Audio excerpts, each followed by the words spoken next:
Good evening and welcome to Redstone Field here in Republic, Pennsylvania, where tonight the final regular season matchup of the 2015 Whippeal football season occurs here on the final edition of the 29th season of CUTV's High School Football Game of the Week. I'm Zach Broswell, and joining me tonight is Matthew Hagee, where the Brownsville Falcons on their senior night will be taking on the BURGETTSTOWN Blue Devils in a matchup of two AA Interstate Conference rivals, and a game that has plenty of implications, even though the records may not be the best. Definitely has huge input into how playoffs will start shaping up next week. And Matt, before we can get into tonight's matchup and the series between these two teams, we have to look back at last week, which caused all of those implications that I just mentioned. We'll start with Brownsville. They got their second win of the year in a very good offensive showing against Charleroi. One of the best offensive showings, I think, in Brownsville recent memory. 61-15 over Charleroi, 60 points. I can't remember the last time Brownsville scored 60 points, but it's impressive. Changes here at Brownsville, and it's showing this year. 2 wins this season, and it's only going to get better from that for them. Yeah, under new head coach Jason House, who formerly played for the Falcons. Now looking at BURGETTSTOWN, they had a big clash with Derry, who they are now locked in playoff implications with. If BURGETTSTOWN wins this game, they're in, and it's all because of the result they had last week against the Trojans. You know, Derry, they've been living the season off of miracles. 3 wins within the final minute, and finally BURGETTSTOWN turned the tide on them, and they scored a miracle win of their own. 5 seconds left, they scored and got the extra point. They go up 21-20, and right now, if BURGETTSTOWN wins tonight, they are in the playoffs for the first time since 2009. And what a season that would be, especially for BURGETTSTOWN, coming off a subpar season last year. Brownsville can say the same, but we look back at last season, and the last meeting between these two squads, it occurred at BURGETTSTOWN as, you know, alternative schedule. Now it's at Brownsville, senior night for BURGETTSTOWN last year, and we believe it was their only win of the season. In a big clash, Blue Devils coming out on top. It was their only win of the season, and for BURGETTSTOWN, it's been a renaissance this year. They've had great quarterback play, great receiver play. They could throw the ball, and last year they won 28-7. But both of these teams much improved from last year. And when we saw this on the schedule at the beginning of the year, what really know what to expect. And now we see this is a playoff implicated game, and it's kind of cool that BURGETTSTOWN pulled out the win last week, because now our game of the week, our last game of the week, we could see a team make the playoffs tonight. We could also see a season ruined. And I can't say it any better than that. In our final game of the regular season, make sure you stay tuned. One team win and they're in. The other look to continue their rebuilding and get their third win of the season. We'll have kickoff next when we return here on High School Football Game of the Week on CUTV.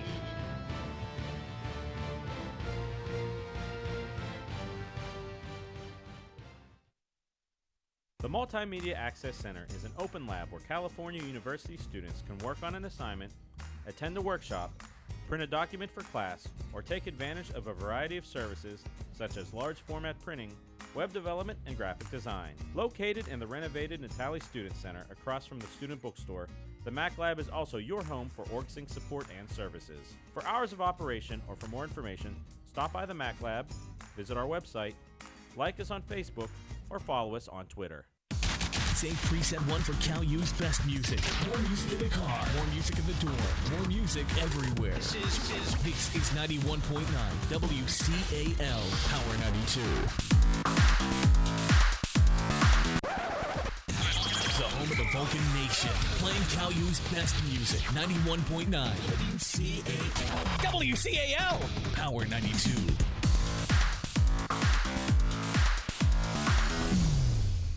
First published in the 1880s, the California Times is the oldest student media at California University.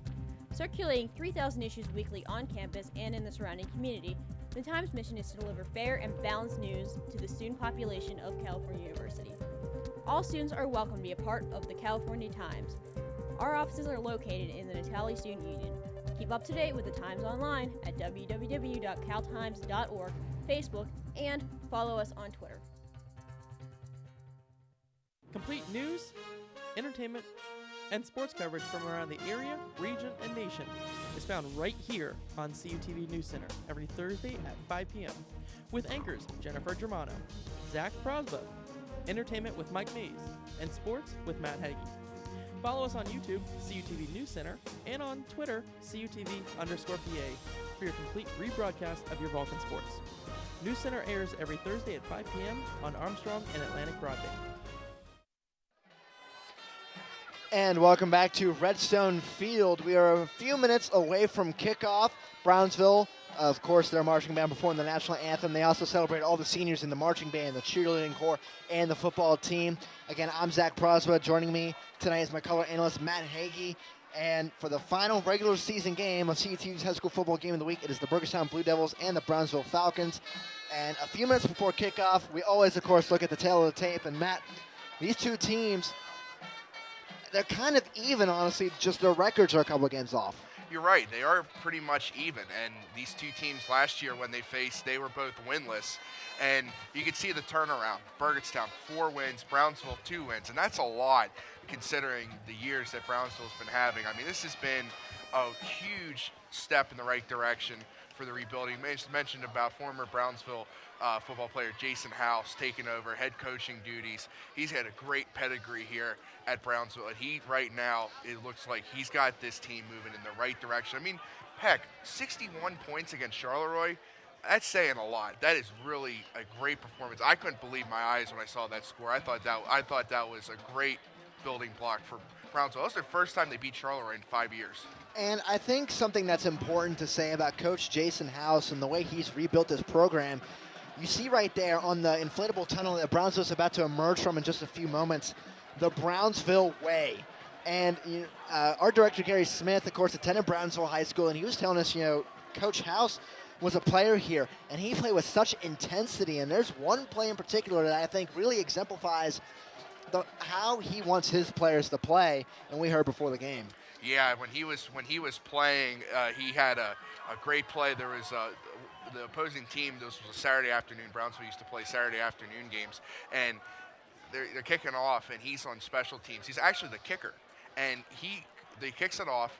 The guy takes it from the other side of the field, and he just comes and blindside him and knocks him flat on the ground. They had to stop the game because it was just such a big hit, and he knocked out the other player, and that other player was okay, fortunately enough, but you could just tell the intensity he has. And I love that little inflatable thing. You can tell right here, this team, this is Brownsville being reborn, and this is, I'd say 1997, when Brownsville was in AAA, they made it to Three Rivers Stadium only to lose to West Allegheny. We know the power West Allegheny is, and there's excitement in Brownsville again for football, and it started in week 2. They beat Waynesburg 6-0, and I remember talking about that on high school roundup, saying like how excited I was to say Brownsville won a conference game because it was great. It was a huge, and they were competitive, and we'll see later on. You'll take a look at their schedule. They're scoring points. They're staying in games. This is not the Brownsville team of old. This is a new Brownsville team, new uniforms, a new image, and a great image. And Brownsville fans should be excited for the future. And when we look at the opposing side, BURGETTSTOWN, they've had a renaissance of their own. We mentioned in our open, only 1 win last season. They have 4 already, and if they win tonight, they make the playoffs for the first time since 2009, and it's all because of their passing game. With quarterback Brad McLaughlin, who you see right there, number 1 on your screen. He's one of the captains for the Blue Devils. And I got to say, you mentioned Brownsville's uniforms. Those are nice uniforms that they're wearing right now. Kind of look like a alternate uniform Penn State might wear. We're both Nittany Lion fans, but BURGETTSTOWN has really revived themselves as well. And early in the year, they looked like they were struggling. Oh, they're not going to be that good again, but they've come on late in the year. Well, it started with a dominating win over Southmoreland and Charleroi too. They put 60 on Charleroi. Both of these teams put 60 on Charleroi each, and that's saying a lot. And BURGETTSTOWN to go on the road, and that kind of opened my eyes. 1, because I picked Charleroi in the game, but 2, it's like, wow, BURGETTSTOWN put up 60, and then they have a Saturday homecoming game against Southmoreland, beat them 30-10, and that kind of started the spark because Southmoreland, when they played Southmoreland, they were in the playoffs, and then last week's miracle win over Derry, facing a 3rd and 17 on their last drive, and then scoring with 5 seconds, and you can see this is a great matchup. This is a great match for 2 teams that are going to make a name for themselves in the future. It looks like we're going to see Brownsville receive here. Yeah, Brownsville will receive the kickoff. You look at the interstate standings. Washington, Mount Pleasant, and McGuffey have all clinched. BURGETTSTOWN and Derry are the only teams still alive. If BURGETTSTOWN wins, they're in, like we mentioned. If the Blue Devils lose tonight to the Falcons and Derry wins over Waynesburg, which we believe is likely, then Derry would be in. However, also another instance, Derry could end up as the 3rd seed if McGuffey loses to Washington tonight. Right. And yeah, that's the thing. And McGuffey, and we think that Wash High is going to beat McGuffey. I mean, that we saw that Wash High team. That team is unbelievable. I was actually talking to one of the Burgettstown coaches. He said that was one of the best lines he's ever seen. And you can see temperature tonight, no rain, clear skies. It's a little chilly, a little windy, but this is Friday night high school football in October. It's the day before Halloween, and it's our last game ever doing CUTV Game of the Week, and I'm excited for it because we have playoff implications on the line right here for a team, a miracle team, you could say, in Burgettstown. 1 win away from being back in the Whitfield playoffs. And Brownsville, like I said, a rebirth. Brownsville on the right track. They have 2 wins this season. But heck, there's a lot of pride in this Brownsville team, and we're about to see it be showcased here. Reed Ryder, number 11 for Burgettstown, will be kicking the ball away. Back to receive is Trayvon Brown for Brownsville. And the refs are communicating with each other for about a second, and we're about to get play underway. 12 minutes on the clock, just the start of the first quarter. Brownsville in the home, black and yellow. Burgettstown in the visiting white and navy. And Ryder's kick, a little bit of a squib. It'll be fielded about the 32, where the return man goes down. And that is number 87 for the Falcons. That's Mason Kelly, a sophomore receiver. And that was kind of a strange kick because Burgettstown kicked it short because they tried to use a bounce, and they almost got it. You saw Kelly there, just had the fall on it, and now we get to see quarterback for the Brownsville Falcons on his senior night, Marcellus Grooms, who we saw last year in the game we did at Brownsville. He had a pretty good game. Yeah, against Derry, they ended up almost pulling out the win. They were leading at halftime, just fell because of a blocked field goal at the end. Now Grooms on the first play, hands it off. It's going to be a big play. First down yardage and a little bit more. Right about midfield, first down Brownsville. And that's a good looking run. That's exactly what Brownsville needed to get this going. That was Trayvon Brown, who had a huge game against Charleroi last week. He had a couple touchdowns. Good pusher at the middle there, and he's got some strength carrying the defenders with him, and he's got him 2 yards short of midfield. First and 10 at the 48-yard line in their own territory. The Falcons line up in an I-form pro set. It's going to be a handoff again to Brown, and he's got a lot of running room again up the middle. He's going to keep plowing, fighting his way. My goodness, look at him move that pile. This is something we've not seen from Brownsville in the 4 years we've been here, man. There's physicality, and you can just see, like, literally everyone was in that pile. Brown's carrying the defenders, and Brown stands here only 5'8", 155, and he's carrying everyone like a Mack truck through the line right there. And this is his senior night, too. This is Marcellus Groom's senior night. For a lot of Brownsville players, this is their last game in this uniform, and you best believe that they don't want to leave Redstone Field here on senior night without a win. It'll be 2nd and 1. Just 1 minute into the game, Brownsville moving the ball pretty effectively in the run game. Now Groom's going to pitch it out. Brown will not have the first down. He's going to be taken down in the backfield. Looks like this is going to be about a 5-yard loss, maybe 4-yard loss. We'll call it 3rd and 5 coming up for the Falcons. And that was Brandon Sell there, number 10 for Burgettstown to stop. He was not fooled by that. They tried to use Brown's speed on the left side, but, I mean, they tried to use the speed. He's got a lot of speed, but they had a lot of success running up the middle there, and all they needed was 1 yard. So interesting play call, but a good-looking tackle there by Brandon Sell to drop him for a loss. And being honest, it looked like Brown was a little tentative going to the outside. When he runs up the middle, he looks a lot more confident with his abilities. So it'll be 3rd and 5 for the Falcons. And it'll be a handoff to Brown. He goes right into the defensive line of the Blue Devils. So the first drive of the game sees Brownsville move the ball pretty well in their first couple plays, but then get stopped by the Blue Devils. That was Aaron Bonacci there, number 54 on the stop. And this is what I thought they would do in the last play. This time, Burgettstown was not fooled this time, and they're going to force Brownsville here to punt from about the 48-yard line of Burgettstown. So they have a chance here to pin the Blue Devils back deep. And this is going to be Lucas Ham, a freshman fullback on our roster, back to punt the ball away. Burgettstown return man is number 10, Brandon Sell. And the punt is away. It's a high one and pretty shallow, but it's going to be fielded by Sell and taken down, upended at the 31-yard line. Blue Devils will start their first drive. And there's Trayvon Brown making it happen there on special teams. A good-looking play. What you mentioned there, Brad McLaughlin, junior quarterback, he's the guy. He's the guy that brought Burgettstown back. He put up some good numbers this season, and last week he was the engineer behind that big last-second drive, and he's going to look at his receivers. Jared John, number 22, he's 6'2", and he's the guy that caught that game-winning touchdown pass last week against Derry. Yeah, and the thing about Burgettstown, they're a very young team. They have some seniors, but they're not some of the important skill players that they have.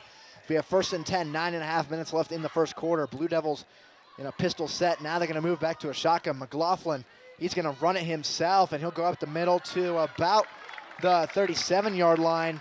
So it'll be a pickup of 6 yards on that play. It'll bring up 2nd and 4. And a design run here, and we can see right away that Brad McLaughlin is a dual threat quarterback. He takes it himself. He just right up the middle. That kind of reminds me of Tim Tebow there a little bit. He just takes it, tucks the ball in, and runs up the middle there. But they can get success going up the middle there. That's a 6-yard gain and a good start for the Blue Devils.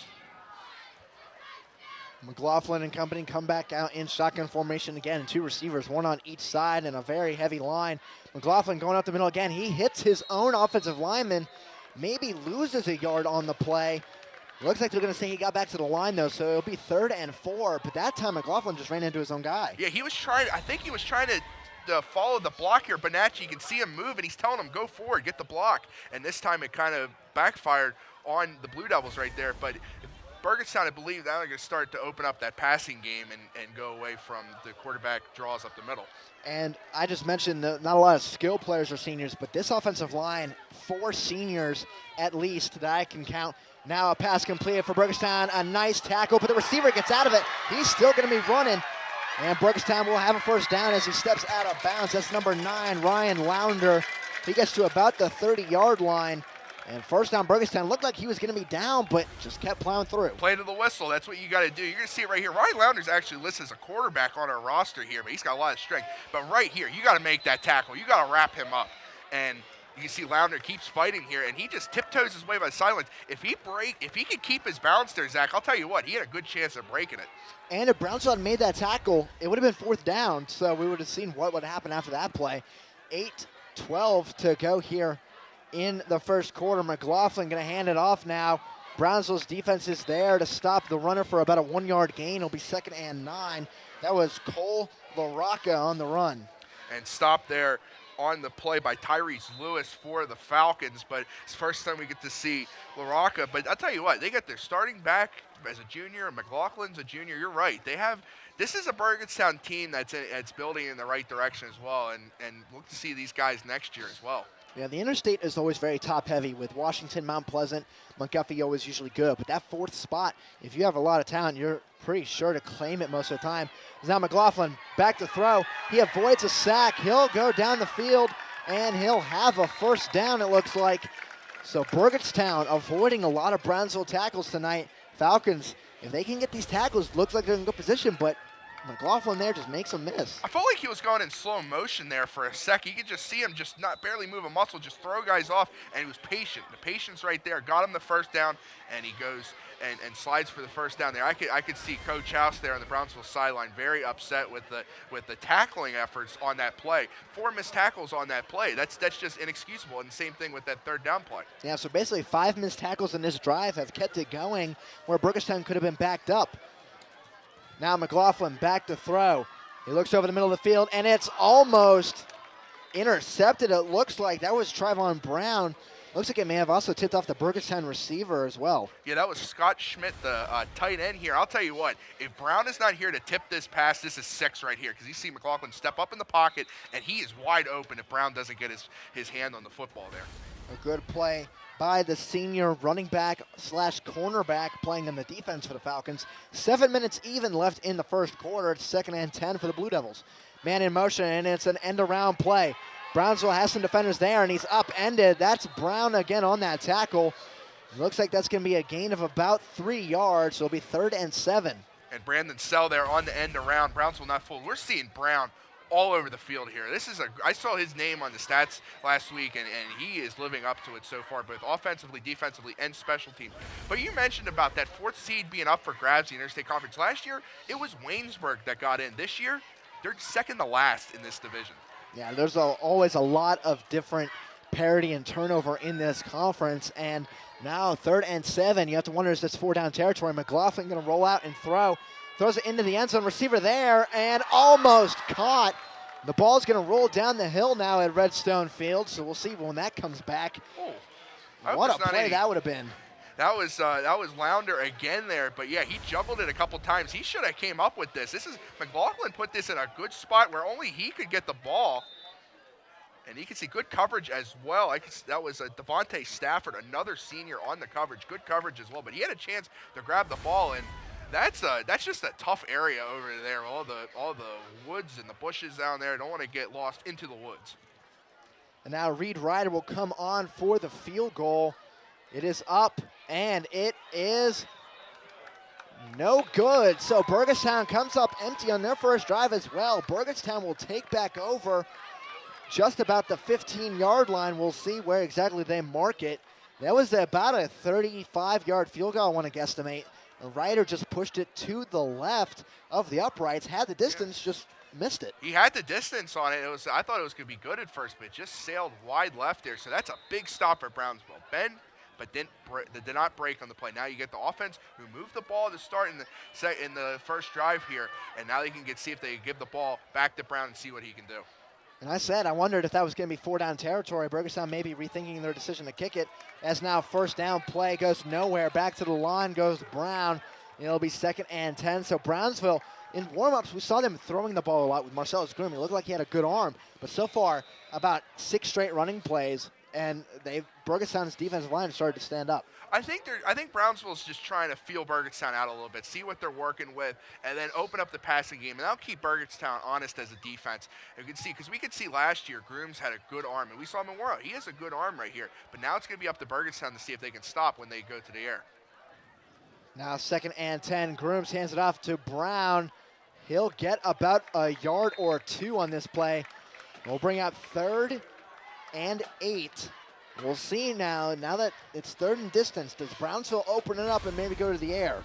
And we'll see. I mean, I'll tell you what, Burgettstown has, after getting decimated by Brown on those first two runs of the game, they've really put a clamp on him, and that's what they needed to do. But I think in 3rd and 8 right here, you have to be a little bit more dynamic and try to get the ball downfield, because punting away, backed up in your own territory, it's going to give the Blue Devils a great field position. And Brownsville, maybe a weapon they'll use later. Noah Brown, number 80, wide receiver. He's 6'7". I could see him standing on the sideline just because he's so much taller than everybody. See if we find him later. Now Brown on the outside. Looks like he's grabbed from behind. Rolls forward. He'll be about a yard or 2 short of the first down. So we'll bring up 4th and 1. And it looks like the punting unit for Brownsville is going to come back out. But watch the fake here being 4th and 1. And definitely that's a good call on that one. And Brown, decent run there. He almost looked like he rolled off a guy onto the first down there, but it was a decent effort there. 4th and 2. You can see who will punt here. That looks like that will be the same player that will be. I believe that is number 20, Lucas Ham. Okay. Ham back to punt. Low snap. The kick is away. It's a pretty long punt. It's going to travel. It's going to bounce as well. Burgettstown is going to let it go. Brownsville's going to feel it about the 24-yard line, so a good punt from the freshman. Good job, young man, with 3:57 left in the first quarter now. Burgettstown will take back over. As we look at their schedule, Burgettstown, we mentioned, they've come on late, piling up 2 out of the last 3 games with wins, and season high in points, 62 against Charleroi. That's where it started. Like I said, that's where it started with Charleroi. Then they had a non-conference loss to Elwood City, but then that big homecoming win Saturday against Southmoreland. Then they kind of took a bad loss against McGuffey, but then that miracle win against Darius put them in the good spot. They've hung around, and they beat Waynesburg to start off the season, and then they lost to Washington Mount Pleasant, but so has everyone else in the Interstate Conference. Yeah, Burgettstown controlled their own destiny, and without Jerry Wynn, they are able to make it in now. As Sell takes the handoff, and he is taken down by Trayvon Brown at about the 31-yard line, a pickup of 7 yards. So being 2nd and 3, 3:42 and running left in the first quarter. And that looked like a better effort on the end around right there, because you could see Sell have a lot more speed that time. He got a better start than the last time where he got wrapped up for a loss, but now it sets up Burgettstown an manageable 2nd down. And something I've noticed now, Brownsville, they're not able to wrap these players up, but they're going for their legs for tackles now, which seems to be working. As McLaughlin takes it, and he'll have a first down just beyond the marker. It'll be 1st and 10, Burgettstown at the 35-yard line. And for a second, I thought he was a little bit short, but you can see this. We'll see it here on the replay. A last roll here, McLaughlin. You can see him just get pushed ever so slightly to get the first down yardage for the Blue Devils. 3:10 left in the first quarter, so nothing yet on the scoreboard. Usually when we see Brownsville play, somebody has scored. Even last year against Derry, Brownsville scored, I think, on like their first or second drive of the game. Now I see a man in motion for Burgettstown. Brownsville comes on a blitz, and they get the runner down in the backfield. That's going to be a loss of 3 yards. It'll be 2nd and 13. What a play by the defense. Yeah, it looks like that was a Quentin Mapstone, I believe, breaking through. Here's a couple guys there wrapping them. Actually, that's number 33, Amonte Marsh there, junior fullback, who was the first guy in there to get him. I saw a 3 there, but good play, and it's a loss of 3. So they got Burgettstown backed up here in 2nd down. And I saw Marsh, as soon as that man came in motion, he started moving towards the line, and a hole just opened up, and he ran right through it. Now McLaughlin back to throw on 2nd and long. It's going to be a screen, and it's completed to about the 40-yard line, so it's going to bring up 3rd and 5.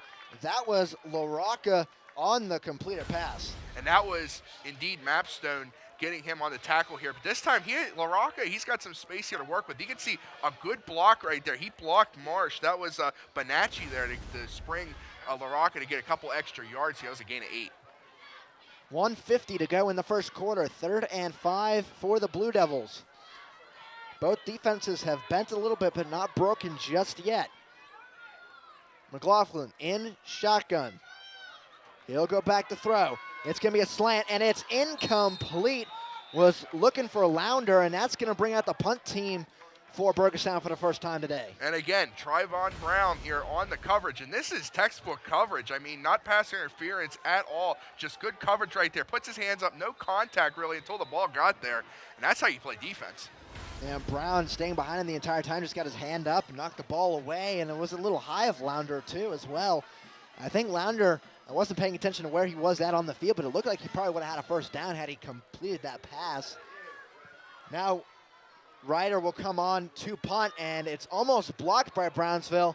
Ryder does go down, no flag, as Brownsville will let the punt roll to about the 24-yard line, so a decent kick there from Ryder. As now we'll look at Brownsville's schedule. We mentioned they started 1-1 and then 5 straight losses, but that win against Charleroi, it's what you're going to see in the future, we think. Yes, absolutely. And you can see, look at it, they played Southmoreland pretty tough, and they scored points, McGuffey. And then against Derry, they had a 12-0 lead in that game, and a block punt is the reason why Derry won the game with 2 minutes left. So this Brownsville team is playing competitive, even more competitive. You're not seeing these 70-0 or 60-0 scores anymore. Exactly. Even when you're holding Washington and Mount Pleasant 42 points, that's still a lot better than some other teams are doing who those teams play. Now, first down. Groom's going to keep it himself. He's going to lose a yard on the play. They'll bring up 2nd and 11, so the quarterback keeper doesn't work. So we have 1:15 left in the first quarter. This Aaron Bonacci kid is all over the field, number 54 for Burgettstown. He's great on the line as well, playing great defense. But a couple early score updates. This is games involving Tri-County South. We talked about the Black and Blue Bowl. Carmichael's is up 12-0 in the first quarter over Jeff Morgan. And we all went with Jeff Morgan on High School Roundup because we had thoughts that Carmichael's quarterback, Derek Morgan, would be out of this game. Now, whether Chevy Miller, their backup, is doing really well or not, we won't know until later on. But good for the Mighty Mikes. Whoever wins that game is in the playoffs as well. 2nd and 11 for the Falcons. 35 seconds left in the first quarter. Groom's going to throw. He's going deep downfield. He has a receiver there. It's caught. What a play for Brownsville. Deep pass is connected for a first down in Burgettstown territory. That is exactly the play Brownsville need. That's Tyler Herman. He had a touchdown in last year's game we had here with Derry. He's a junior receiver. Finally, we see the arm of Grooms right there. He puts it in a good spot. And look at the adjustment there by Herman. McLaughlin overruns the ball, and Herman backs up, and he had made a better adjustment to set Brownsville up here in Burgettstown territory. That got the crowd really excited. 28.6 seconds. The clock not running. Usually clock would run after a player got out of bounds and they reset the ball, but it's not running here. So one final play here in the first quarter. It's going to be a run. Brown, he has some room to the outside, and he'll be upended at about the 40-yard line. He lost the ball. Let's see where they mark, though. They're going to say this is Burgettstown ball. Now let's see on this replay though. I wasn't sure if Brown was down or not when he lost this ball. I think he got upended there by Sell. Sell came in at the knees and flipped him on his head, and I think that's where the ball popped out. But this, oh, what a turn of events right here. We're going to see Brown go to the outside here, and you're going to see number 10 on your screen come in and upend him. And yeah, that's out. A fumble. Yeah. So a good play by the Burgettstown defense to get that ball out of there. It's about a 5-yard pickup for Brown, but now Burgettstown has the ball with 22 seconds to go. McLaughlin fakes the handoff. He's got some room, and he'll fall down to the 43-yard line and pick up at 3 yards, or excuse me, the 37-yard line and pick up at 3 yards.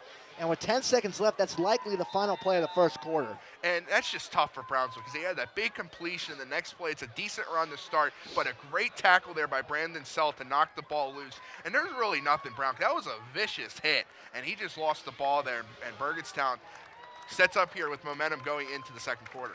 And we will keep it here, even though it is the end of the first quarter. All knotted up, nothing. It'll be 2nd and 7 with 12 minutes to go when Burgettstown resumes play. And Matt, we've mentioned high school roundup just a little bit so far in the first quarter, and we do the top 3 plays. We don't have the top 3 plays from last week, but we do have our blue ribbon play, which has been going for a couple weeks now. And it looks like it'll probably be the blue ribbon play. Top play of the year, unless something happens in this game tonight as you break down this one. Or even the playoffs in here. This is Fraser Beth Center, game of the year for the Tri-County South Conference. You're going to see right there, Caleb Cox. He's not even a quarterback, finds his receiver, Demond Lovis, who dives in the end zone. It's the final play of the second quarter. This gave Fraser a 14-0 lead, and they ended up winning 21-0 to knock out Beth Center. But watch this honorable mention here. This is in the future of high school. This is junior high. Look at that. I'm not sure if that's Odell Beckham out there or a 6th grader, but this catch is just ridiculous. I've been seeing this play so many times. It's on national news. This is on YouTube, and I'm so happy we got to put this on there. But hey, anyone out there that has highlights of their games, tweet us highlights, and we will put them on our show. And even for playoffs, we do the first 2 rounds of playoffs. We have high school roundup. Tweet us highlights, and we will air them. And you just mentioned Fraser on that play. They are up 10-0 on California High School right now. That defense is just too strong. And now Burgettstown back to action. Got a long run into Brownsville territory for the second time tonight. Marked down at the 47-yard line and a first down for the Blue Devils. And again, McLaughlin, nothing fancy there. Fakes the handoff to LaRocca and takes it, and look, it follows the block. Good block there. Number 75 for Burgettstown. That's Dalton Green, 6'4", 290. You got a big body there following right behind him, clearing the path. And conference score update. Wash High up 12-0 over 14-0 over McGuffey. And Mount Pleasant is up 7-0 over Southmoreland. Another intra-conference score update. So now Burgettstown on first down. Another run. LaRocca breaks away from a tackle that would have had to lose a yard. He does get back for a 1-yard pickup, so it'll be 2nd and 9 for the Blue Devils. That's a run right there. LaRocca really has been shut down by Brownsville. That's the guy they've been keying in on there. But McLaughlin looks like he's going to be the bigger weapon on the play. A good-looking tackle there by the Brownsville defender. Couldn't see who it was. But for Burgettstown here, they're really staying away from the passing game except for when they need to on third down. But that extra element, because McLaughlin has that nice tight spiral that he could find his receivers. He throw those darts and get them right to the receivers before the defender gets there. Shotgun, McLaughlin. He's going to go back to throw. There's going to be a flag, though. We'll see what the call is going to be. Traditionally, this will be a false start, and it will be. So that's going to back up Burgettstown to a 2nd and 14 and out of Brownsville territory at the 49-yard line in Burgettstown territory. So we'll see now what Burgettstown comes out and does as the clock continues to run now with 10:50 to go in the first half. Those are penalties he can't take because he only got 1 yard out of that last run. Now you're backed up in 2nd and 14 for Burgettstown. One last interstate conference score update at the time. Derry 14-0 over Waynesburg. And again, that game is very important for if Derry is to win, Burgettstown must win to get in the playoffs. McLaughlin back on shotgun, 2nd and 14, going deep down the field. His receiver, and it's incomplete. Good coverage there by Herman. The Brownsville defender. That's Herman, so he catches one, and he deflects one as well. And he used the sideline as a defender right there, clear the way, and used one hand there. And that's just, I mean, that's great coverage. You see McLaughlin, he's got great time there. Puts it up, and he just gets that hand right there, breaks it up. Almost a great play there by Schmidt. Looks like that was number 81, Scott Schmidt, like you said. Only 5'11" as a tight end, and Herman is 5'11", so a good size matchup. Good matchup. Whereas you look at Trayvon Brown, who's only 5'8", he has a little bit of a disadvantage for Brownsville. Now 3rd and 14, man in motion for Burgettstown. Herman follows him. McLaughlin's going to go throw. He throws it downfield. There's a receiver there. That's Sell. That's going to be interference. There's no flag on this play. Oh, my goodness. Wow. How can you not call that interference? And you know what, Zach? I'll tell you why. Face guarding is legal in high school and college right there. Burgettstown fans are not. My thing, though, is that the Burgettstown receiver looked to have been pushed. We'll see right here. He was hit a little bit. The face guarding was okay, but he was hit a little bit.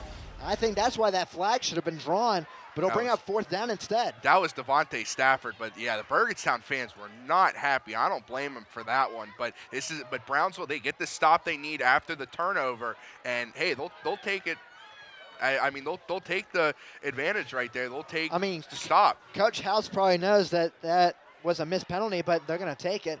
As Riders punt, a deep one, fielded by Stafford at the 20, makes a man miss. He's got a hole up the middle. He's going to keep running and get taken down about the 27-yard line, where Brownsville will start their next drive. And again, our Twitter right here at CUTV_PA. We all love Twitter here, and we have a lot of great social media platforms that we post a lot. We post our videos that go onto our other social media page links. And like I said, tweet us at CUTV_PA. Suggest top plays to us if you're watching this game, and send us highlights, and we can get a variety of games and video and high school roundup. And we'll have a lot of highlights for the playoffs in next week. We're gonna have Raleigh up to 4 games. Yeah, especially if Laurel Highlands makes it our good partners at South Union Township. Will supply us with those highlights, whoever they may draw in the first round. As we have 1st and 10 for the Falcons. And it's going to be a run, and that's going to lose some yardage, a couple of yard loss. It'll bring up 2nd and 12 for the Falcons. Is that run game up the middle? It's working, but on those end arounds, it seems that the Falcons are having some troubles. You're right, and they try to bounce it to the outside there. Burgettstown's been really set. And even after that first run by Brownsville really hasn't had a good run really at all.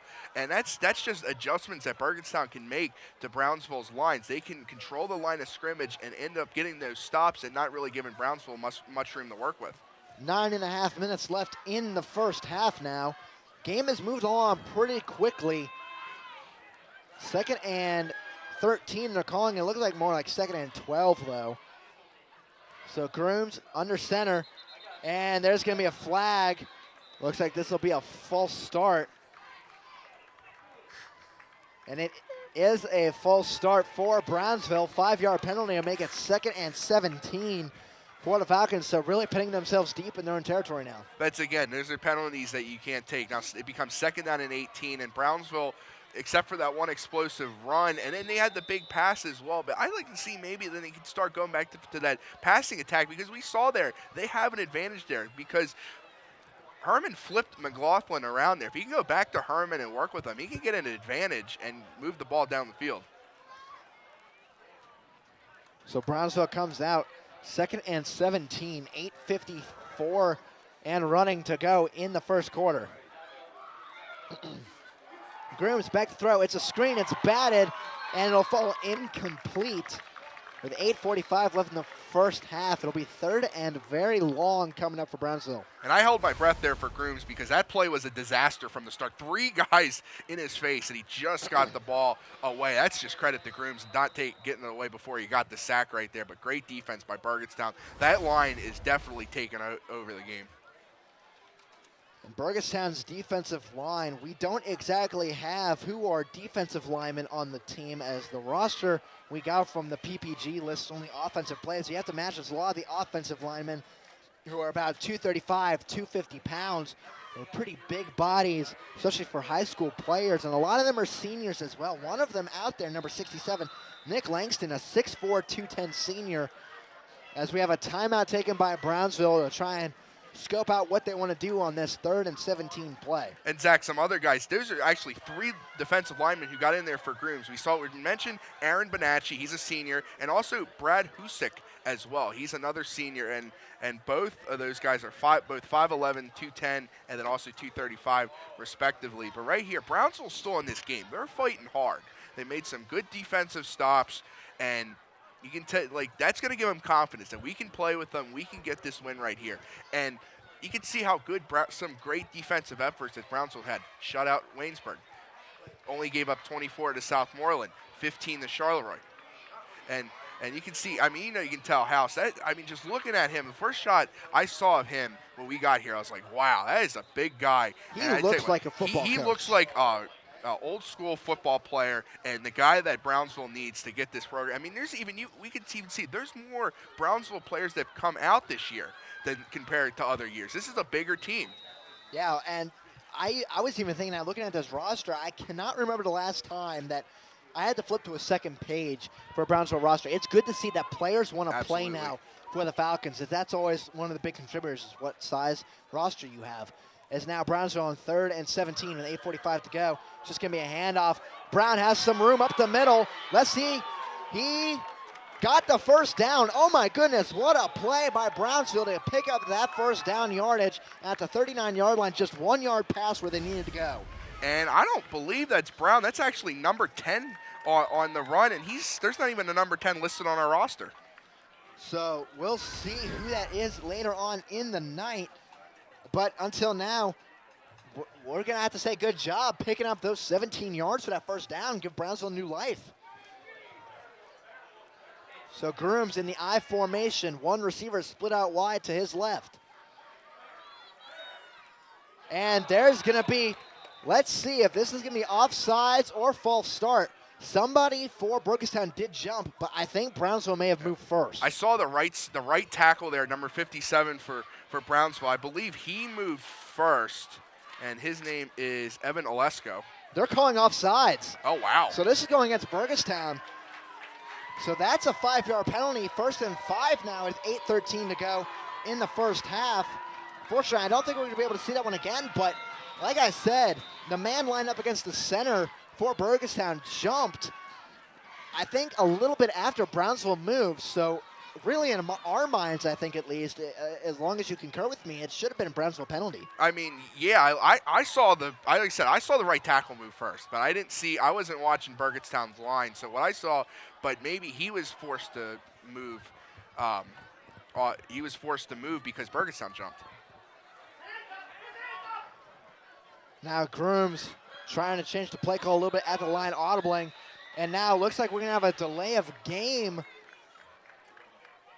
on this play against Brownsville. So that just brings the 5 yards back. Yeah, that looked like a disaster from the start. They looked like they had no idea what was going on out there. And you can see Coach House giving Grooms an earful here because you get 5 yards right there and it goes right back. I mean, that's basically nullifies the previous penalty because of the delay of game. They didn't know what was going on. And something to note here, Brownsville does not have a play clock on their field.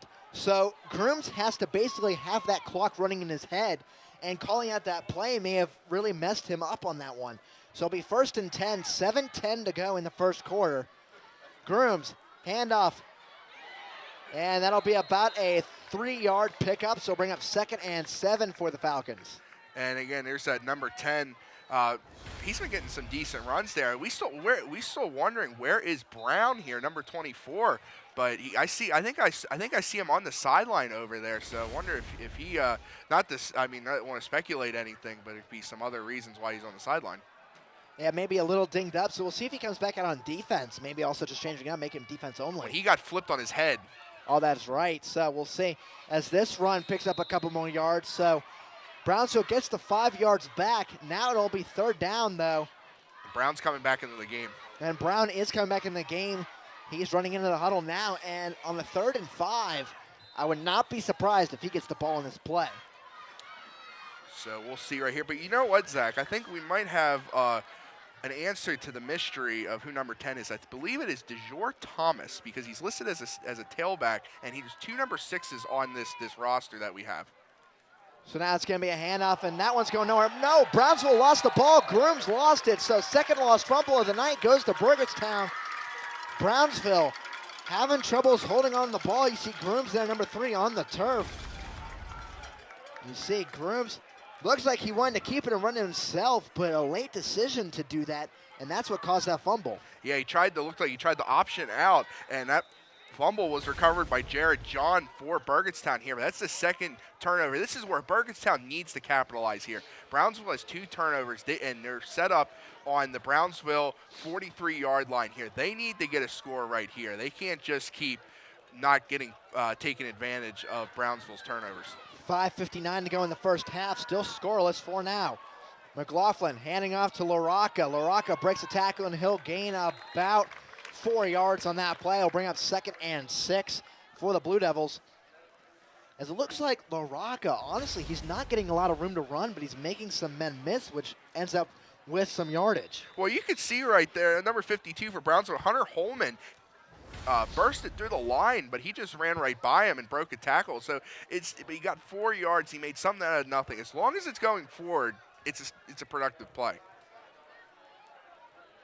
McLaughlin hands off to LaRocca again, and he runs into the line. Maybe a 1-yard pickup, 2 at most. Looks like they're only going to call it 1, so it'll be 3rd and 5 for the Blue Devils here. Now, based on where you're at in the field, do you think this is 4-down territory, Matt? I think so. I think the way Burgettstown's defense has been playing, I think this is 4-down territory. Third down and 4 here. This is where you see the Burgettstown put the ball in the hands of Brad McLaughlin. Look for maybe like a quarterback draw if he doesn't go to the air here. I don't see any receivers split out, so it looks like we could see a draw here. And it's going to go to LaRocca again. He does not get the first down. He'll be a couple yards short. So good job by the Falcon defense after a hole opens up to close back on it. It'll be 4th and 2. And this time they were trying to go with a counter and not use McLaughlin. 3 runs with LaRocca here. Look at Brownsville pull over here because he had a lane for a second that would have got him enough yards for the first down. That's just good defense here for Brownsville. 4th down and 2, and you best believe Burgettstown's going for it. Back to the heavy set. LaRocca is in there, as well as number 81 for Burgettstown, Scott Schmidt. And now McLaughlin keeps it himself. He has a hole and a first down inside the 30 to the 29. He needed 2. He got about 6. Burgettstown keeps the ball. Yeah, Burgettstown made it obvious where they were going right there. They put Schmidt and LaRocca right next to McLaughlin. I didn't really see that. 2 sidecars on the same side for McLaughlin there. They just pounded right to the left side and make sure they got enough yards for the first down. Now 1st and 10, 4 minutes to go in the first half. Blue Devils control the ball at the 29-yard line in Brownsville territory.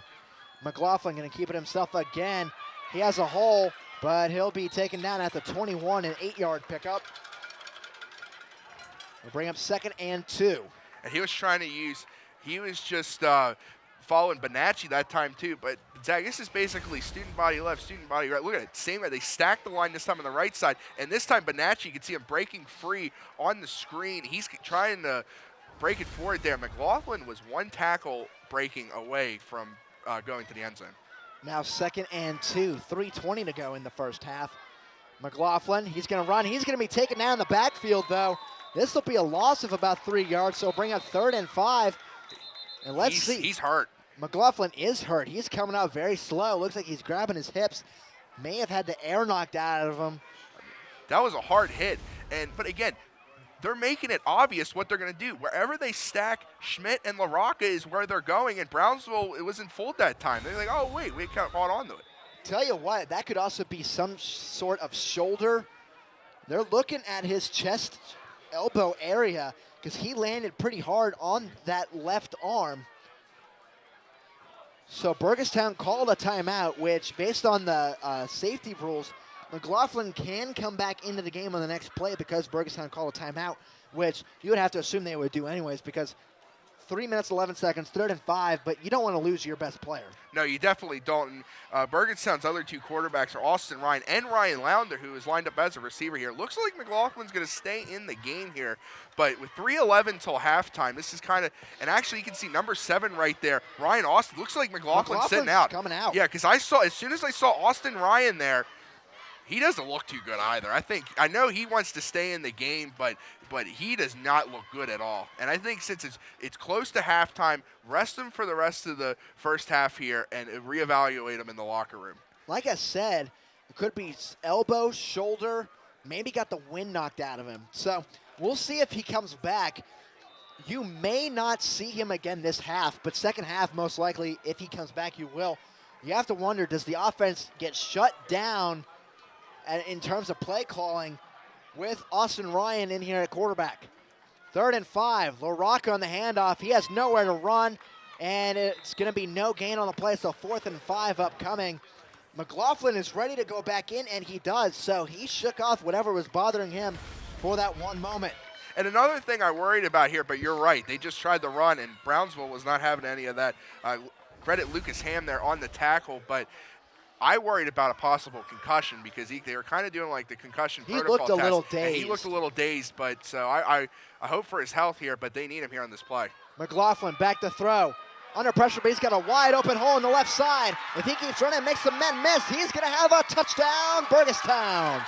2:31 left in the first half, and Brian McLaughlin sets out a play, comes back in, and runs it about 25 yards out for the score. I don't think he's dazed anymore, Zach. That was a great run, and this time he just bounced to the left side, and no one was there for Brownsville. He went back to pass. You can see Brownsville push to the right side there, and he just went right around them and had 20 yards in front of him of open space, and he goes into the end zone here. Just gets in at the last second, but it's the score that Burgettstown needed. 2 4th-down conversions on this drive. Ryder will come on for the extra point with 2:31 left. 6-0 Blue Devils. Extra point is up, and it is good. So Burgettstown, their star quarterback gets hurt, comes back in and runs it about 25 yards in for the first score of the game. 7-0. The conclusion of the second quarter coming up next here on CUTV.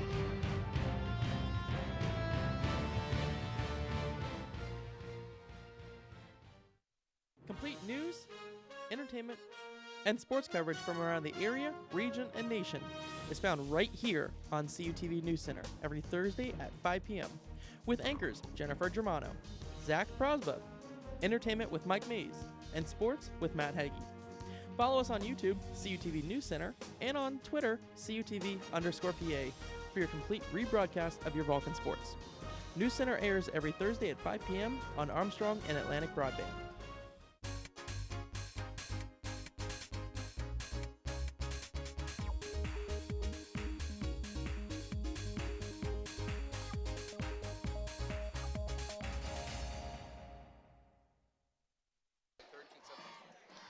And welcome back to Redstone Field. The Burgettstown Blue Devils up 7-0 over the Brownsville Falcons thanks to Brad McLaughlin, that man right there, who looked like he was about ready to lose his lunch and instead put in a score. As now Brownsville fields the squib kick at about the 33-yard line. 2:31 left to play here in the first half. And Zach, this is just a gutsy play right here. And again, you can see Brownsville's full. They all move to the right side. McLaughlin, with his speed, just bounces it out right here. And just for him to miss a play, he looked pretty dazed on the sideline. But right there, he puts it all together and gets Burgettstown a much-needed touchdown score. And the way this has been going here, those 7 points are enormous for Burgettstown. Grooms hands it off to Brown. He's got a hole up the middle. Runs it to about the 40. It'll be a pickup of 7 yards. 2nd and 3 coming up for the Falcons. And the urgency on this drive for Brownsville is huge because Burgettstown gets the ball in the start the second half right here. They have a chance to extend their lead, and with all the momentum they have here from offense, and they can continue to build and move forward right here. But also McLaughlin stays in the game at defense as well, so he looks like he's okay. Now Grooms hand off to Brown again. Brown going on the outside. He'll go nowhere. Maybe a yard, if that. Looks like they will give him that yard, though. So it'll be 3rd and 2. 1:47 and running left in the first half. Brownsville needs to convert here. And a good tackle here. You can see a couple guys. There's Bonacci again, breaks in. But with the tackle right there, he stood up there, but is Schmidt there, and also number 80, Cody Baldwin, and a lot of host of Burgettstown defense. But 3rd and 2 right here for Brownsville. They can't be predictable up the middle right here. They're going to have to try to be to make some creation out of this play to get the 2 yards. And now going to be a timeout called by Brownsville. Looks like the play clock was running down. I mean, not from what we can tell, but that timeout came in pretty quickly. So Coach House must have known that time was running out on the play clock. So 3rd and 2, 1:21 left in the first half. Matt, what do you call here? Because what it looked like Brownsville was coming out and was single back formation with another back besides Brown. Maybe an option play there of something, but I don't know if you want to run the ball here. Maybe surprise him and go through the air. Well, like they did on that other play, and it surprised BURGETTSTOWN. But the last time they tried to do like an option run, it was a complete disaster. Grooms fumbled, and it set up the touchdown for BURGETTSTOWN right here. But it looks like Grooms has a lot of speed. I remember that from last year. He used his legs to get Brownsville down in position and a chance to win that game. So maybe they can see a rollout, kind of like a bootleg, get Grooms there on the outside, but BURGETTSTOWN's been cutting down all the lanes when anytime Brownsville's trying to take it to the left or right side. And for BURGETTSTOWN, it's just stand strong right here, because, and also Brownsville, the way they haven't been moving the ball, they're going to need those timeouts. They only have one. And now bring out 3rd and 2 for the Falcons. Grooms going to hand it off on an end play. Let's see. Nope. Not going to get there. That's DeJour. That is DeJour. I want to say Hall because we've had a DeJour Hall earlier this year. It's DeJour Thomas on that run. It'll bring out 4th down. Looks like Coach House is talking to Grooms. But Grooms will come out, so they will punt the ball away. It looked like he was trying to decide, what do we do on 4th and 1? Well, I don't think, even with the time running now, I'm surprised BURGETTSTOWN hasn't taken a timeout here to try to get another score. But I think getting the ball in the second half. Yeah, they might be content. The way their defense has been playing, why not? And you also, if McLaughlin is hurt, you don't want to get him any more serious harm.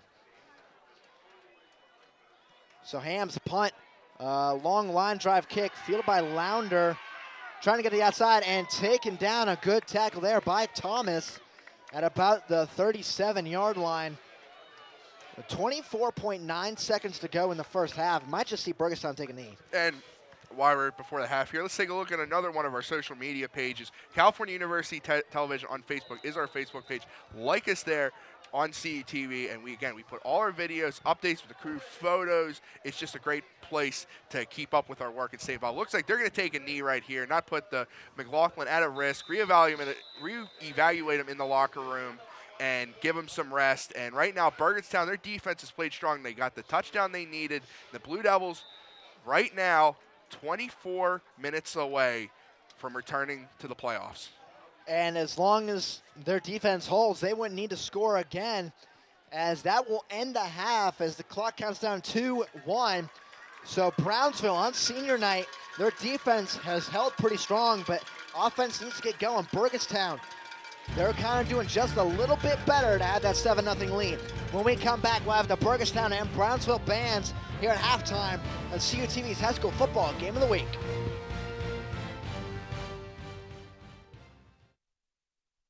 The Multimedia Access Center is an open lab where California University students can work on an assignment, attend a workshop, print a document for class, or take advantage of a variety of services such as large format printing, web development, and graphic design. Located in the renovated Natali Student Center across from the student bookstore, the Mac Lab is also your home for OrgSync support and services. For hours of operation or for more information, stop by the Mac Lab, visit our website, like us on Facebook, or follow us on Twitter.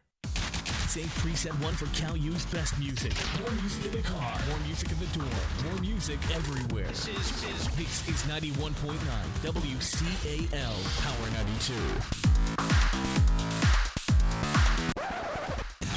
The home of the Vulcan Nation, playing Cal U's best music. 91.9 WCAL. WCAL Power 92.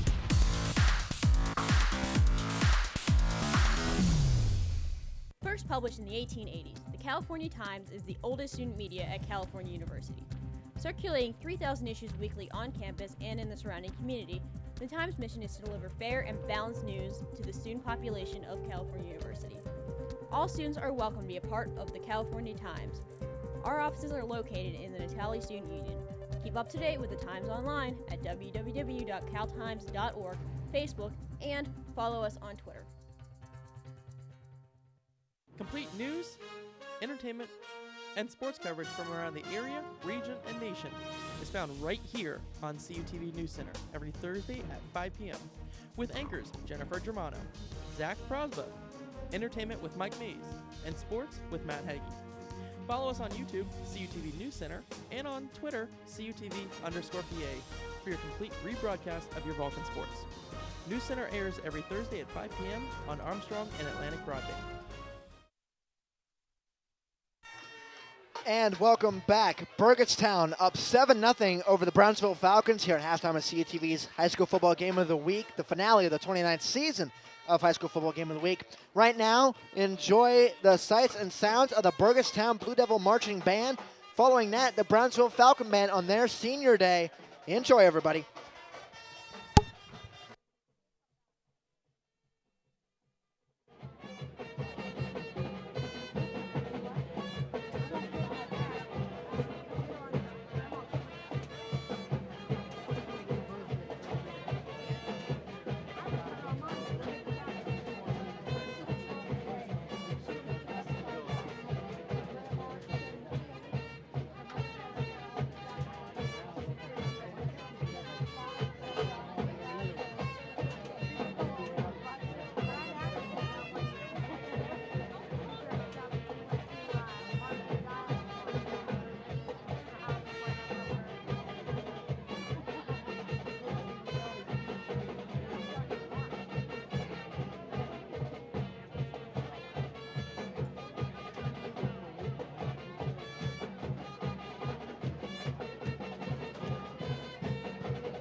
The Brownsville Area School District proudly presents the 2015-2016 Brownsville Area High School Golden Falcon Marching Band. The band is under the direction of Mr. Brad Hemmerman, assisted by senior co-captains Aubrey Goody and Raven Kudis, and majorette senior co-captains Mikey Foley and Kiki Martin.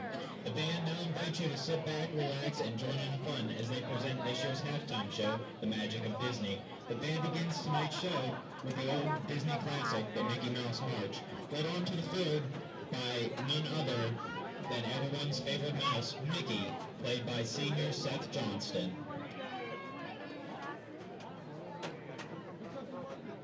Tell me now so I can come and make up the side.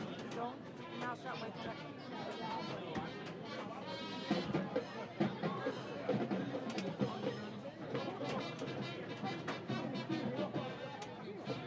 Mickey Mouse song.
We now invite you to clap and chant along with the band Go Go Mickey.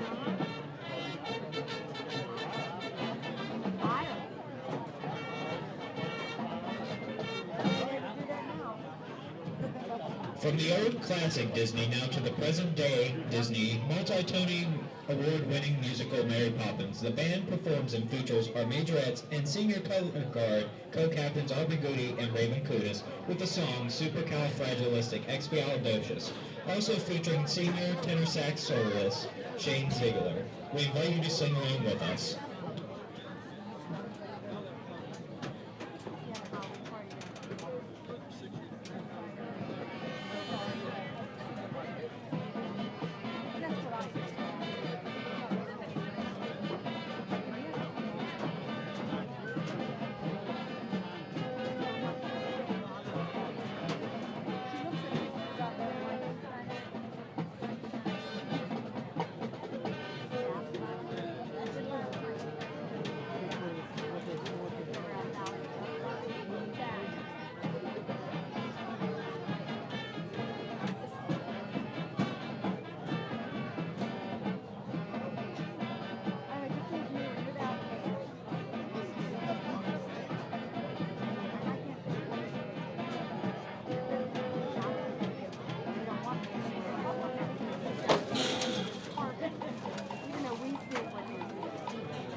The band now finishes tonight's show with the most popular Disney song of all time, When You Wish Upon a Star, with senior trumpet duo John Steiner and Justin Stanislaw. And then there was like New Jersey or some other section. They actually said Washington County, Pennsylvania, had the most deaths due to that in a year's time.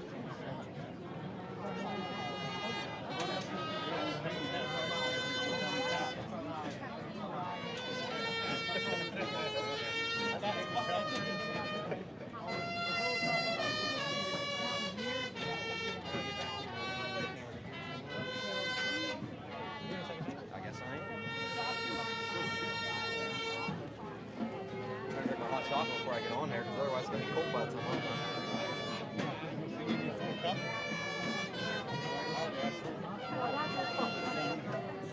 Dang.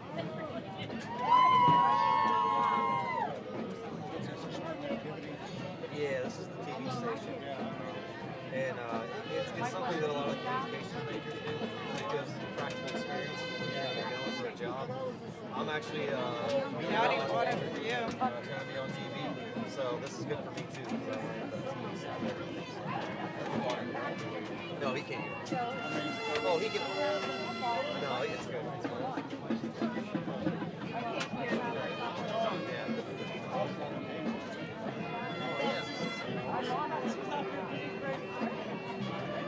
The high school. You might have heard me announce a few times. bad. Yeah, it's bad. That's awesome. Look at the little mouse. That's my last one. Let's go. That side, I don't think so.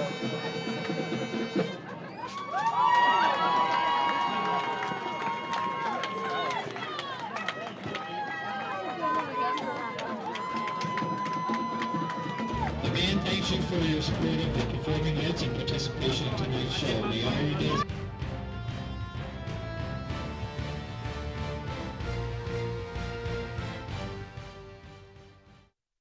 The Multimedia Access Center is an open lab where California University students can work on an assignment, attend a workshop, print a document for class, or take advantage of a variety of services such as large format printing, web development, and graphic design. Located in the renovated Natali Student Center across from the student bookstore, the Mac Lab is also your home for OrgSync support and services. For hours of operation or for more information, stop by the Mac Lab, visit our website, like us on Facebook, or follow us on Twitter. Save Preset 1 for Cal U's best music.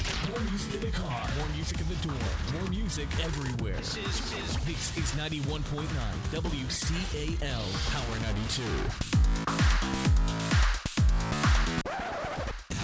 The home of the Vulcan Nation, playing Cal U's best music. 91.9 WCAL. WCAL, Power 92.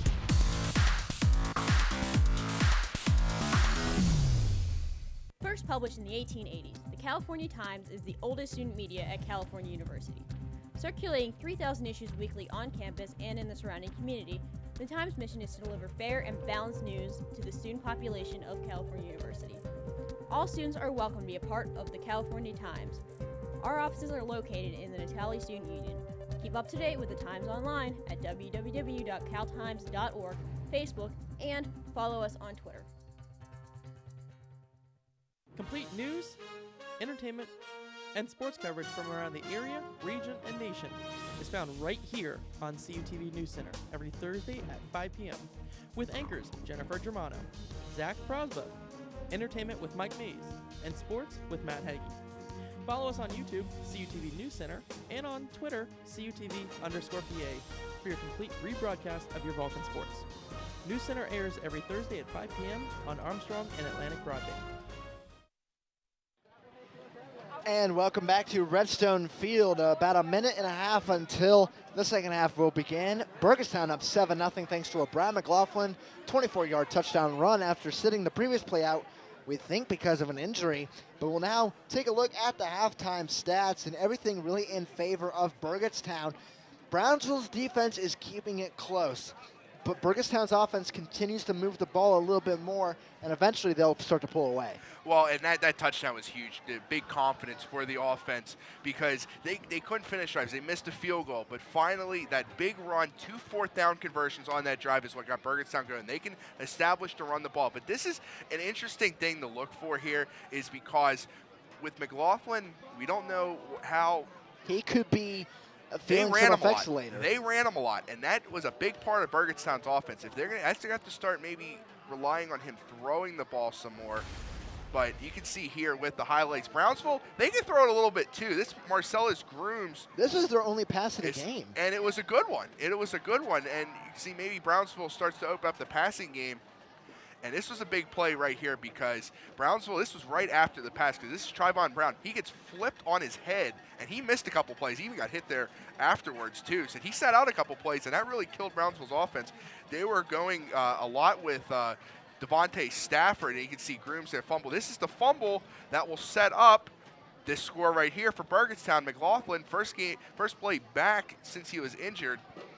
He gets, and look at that, look at all that open space. He got Brownsville to push to the right, and he goes himself and just gets in the end zone. Last second, they go up 7-0, and that's where we stand right now. And BURGETTSTOWN, they're going to get the ball first here. This is big. They have a chance to extend their lead, but Brownsville must stop. I mean, they need to stop them. I mean, it's nothing obvious about that. But also, number 10 is not DeJour Thomas. That is Devontae Stafford. Oh, so we had our number 6s mixed up. So DeJour Thomas is number 6, Devontae Stafford is number 10 tonight, as both were number 6 on our roster. But you have to figure, if Burgettstown scores a touchdown before Brownsville does, again, Burgettstown will probably win. If Brownsville is able to tie it up, this game could come down in the last few minutes. As we're going to see the kick return here, Lounder finds a hole, and he'll be taken down at about the 45-yard line in Burgettstown territory. Great starting field position for the Blue Devils on this drive. But again, this just goes to the Brownsville tackling. They had him wrapped up back there, and they let Lounder keep going and just plow all the way to the 45-yard line. Like I said, Burgettstown up here in great field position. But the way Brownsville's offense has been moving, that's why the stop becomes so important, because Brownsville is not a team that can really move the ball at great speed to come back into the game. 1st and 10, McLaughlin actually going to keep it himself, and no gain there. McLaughlin looked like he might have been hit a little bit late, and I was about to call a flag because I saw the football being thrown on the Brownsville sideline. Thought there was going to be a flag there, but watch this here. I cringed a little bit when he got hit. Ouch. Like, I saw his head snap back, and I got backed up for a second there, just considering. And it looks like my theory that they wouldn't really run him a lot just went out the window on that first play right there, because it looks like he'll be all right. He might have just got a wind knocked out of him. He's all right. 2nd and 10 for Burgettstown. Man in motion. Now McLaughlin going to keep it himself again. Missed tackles. Now McLaughlin flips forward for a gain of about 6 yards. It'll bring up 3rd and 4 for the Blue Devils on their first drive. And that's just nothing fancy here. Just follows his block. He's been going with Bonacci and that big line that Burgettstown has. He's pushing Brownsville forward, but it's those open field tackles that's what's been keeping them, Burgettstown, from breaking it big right here. So 3rd down and 4. And we see if they could go to the passing game here with McLaughlin out of the shotgun. And he will indeed throw it, and it's complete on the slant, and it's good enough for a 1st down, about a 6-yard pickup. Actually, they're going to mark him about a yard short of where I thought he went out of bounds, so only a 5-yard pickup, but still a 1st down nonetheless. And this is Sell right here getting open. We haven't seen a lot of the short screen passes, but when it gets 1st downs right there, I like screen passes like that where they can get them in that out route and hit them for 1st down. Now another new set of downs for Burgettstown. 10:36 to go in the 3rd quarter. McLaughlin back to throw again. He fires over his receiver, and it's incomplete to Sell. There in coverage was number 6, DeJour Thomas.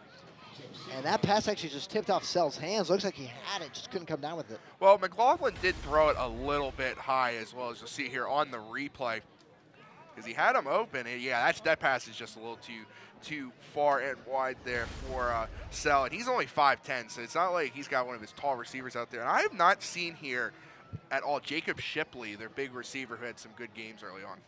McLaughlin back to throw again. He is hit, but tackle is broken. There's going to be a flag on this play.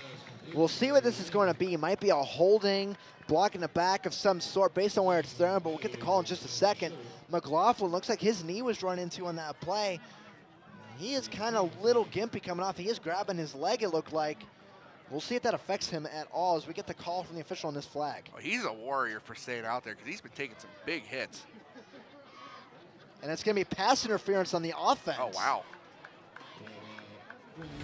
So that's going to be a 10-yard penalty. Replay of 2nd down. You could right there. You could see Schmidt, the tight end, there on the outside. That's what they called it. He was holding Herman, and that's what they called him on there because that was able to let Lounders break free and make the catch to get a couple yards. And it's actually a 15-yard penalty, not 10. So 2nd and 25 now for Burgettstown. And we've seen them pick up chunks of yards at a time, but never been faced with a situation like this. So we'll see how the Brownsville defense responds now. 10:25 to go in the 3rd quarter. McLaughlin with a man in motion. McLaughlin going to go back and throw it. Now looks like he might decide to run himself. He will, and he's tripped up on a good tackle by Marsh. And McLaughlin just gets back to the line of scrimmage. It'll be 3rd and 25. And that's a good tackle. That's probably one of the best tackles we've seen all night from Brownsville. You can see Amonte Marsh sticking with the play and realizing he's going to start the run here. And he just waits and wraps him up at the ankles, brings him down, and now 3rd and 25. They said he didn't get a single yard on that play. So now this is a big spot here for the Brownsville defense. They can get that stop needed with one more. Yeah, because McLaughlin, he actually kind of dove forward just to get back to the line on that play. 3rd and 25, McLaughlin under pressure. He gets the pass away, and there's a missed tackle there. LaRocca, he's still running, and he's still going to plow forward right to midfield at the 50-yard line. Looks like that's going to be about a 9-yard pickup or so, so bring up 4th and 16 for Burgettstown, and the punt unit will come out. McLaughlin very lucky to get that one away. Yeah, I thought that was going to be a disaster because Brownsville broke in. Brownsville brought the blitz. But again, LaRocca able to push the pile forward, break tackles. But that penalty was the killer of that drive because if they're set up on their normal line of scrimmage, that could be a first down. But instead, it's still 4th and 16. Brownsville gets that much-needed stop out of the half. Ryder comes out the punt and almost blocked by the Falcons. Now we'll see Thomas return the punt. He'll get met immediately and get stopped at the 25-yard line due to forward progress. So Brownsville holds Burgettstown down on their first drive and now comes back out on offense with 8:51 to go in the 3rd. So the defense did their job, and now it's got to be the offense. But the defense is what's keeping Brownsville in the game. Their offense, they've really not been able to move the ball except for big pass. And another social media platform, this is where all our videos go. If you want to watch this game again, or any other high school games for the past couple of years, Cal football, all our shoots, full broadcast on our YouTube page, CUTV Sports 1. This is for people out of the area. Now a run here by Brown. He's going to gain about 3 yards on that carry, bring up 2nd and 7. And yeah, you mentioned YouTube. We actually talked to a few Burgettstown fans and Brownsville fans before the game, asking how they could watch this broadcast, because of course you're going to want to go back and watch it again, especially if you have somebody playing in the game. And we've been able to help out them. And of course, you're from Eastern Pennsylvania. I'm all the way down south in Georgia, so it really helps us. It helps us. So you can see it anywhere in the country, anywhere in the world on YouTube. That's the great thing about it. So 2nd and 7 for the Falcons. And Groom's under pressure. He's going to get sacked. Can't throw the ball away. It's going to be hard to tally up the loss on this play. He's back at the 15-yard line. This is going to be 3rd and 20. That's a loss of 13 yards on that sack. Yeah, that was just, he didn't see him coming from the blind side there. Brian Krynak there, there's nothing he could do. He couldn't throw the ball away. There was 3 Burgettstown players in the Brownsville backfield before Grooms could flip around and see what he was dealing with, but instead he had Burgettstown players in his face. But this is just too strong. Burgettstown's line is just dominating Brownsville. It's just giving Grooms no time when they try to pass. This is why they've been trying to run, because Grooms has no time to pass. So 3rd and 20. Grooms pitches it out to Trayvon Brown. He's got some room. Let's see if he can run it, and he plows forward. Let's see where they spot the ball. He got it. Let's I think see. he got it. I think he got it. The ball. He extended the ball, and I think that got it. That's a first down. That's twice now that Brownsville's been faced with 3rd and 18 or longer, and Trayvon Brown has gotten the first down. Watch the extension. That got it. That extension of the ball right there. That's a risky play because that could have been knocked out. But that extension of the ball, what a play there for Brownsville. And even with the extension, that's still a pretty good spot that Brownsville got. But hey, they'll take it. Huge first down for the Falcons. And you have to wonder, in that situation, Brownsville, the way their offense has been playing tonight, if you want to get some momentum, would they have gone for it on about 4th and inches? Now it's 1st and 10, 6:58 to go. Trayvon Brown on the handoff. He's going to go up the middle, gain about 4 yards. It's going to bring up 2nd and 6. And Matt, away from this game right now, an update on Game 3 of the World Series. The Royals scored first in the top of the first, but David Wright then hit a 2-run home run, the first ever World Series game at Citi Field. I mean, it's about time David Wright does a little bit of offense right there, but getting back to this game, speaking of offense, is where Brownsville they got him out of that hole they were in after the big sack. They got it back, and they got a good run there. You can see Brown's back into the game. We haven't seen a lot of their other running back. We haven't seen Stafford, who had a couple good runs as well in the first half yet. Grooms, he's going to throw this time, running out, throws it downfield, and he just throws it to the sideline. So that'll stop the clock at 6:10, bring up 3rd and 6. So I kind of thought maybe Brownsville would throw in that play because they had a couple receivers split out wide.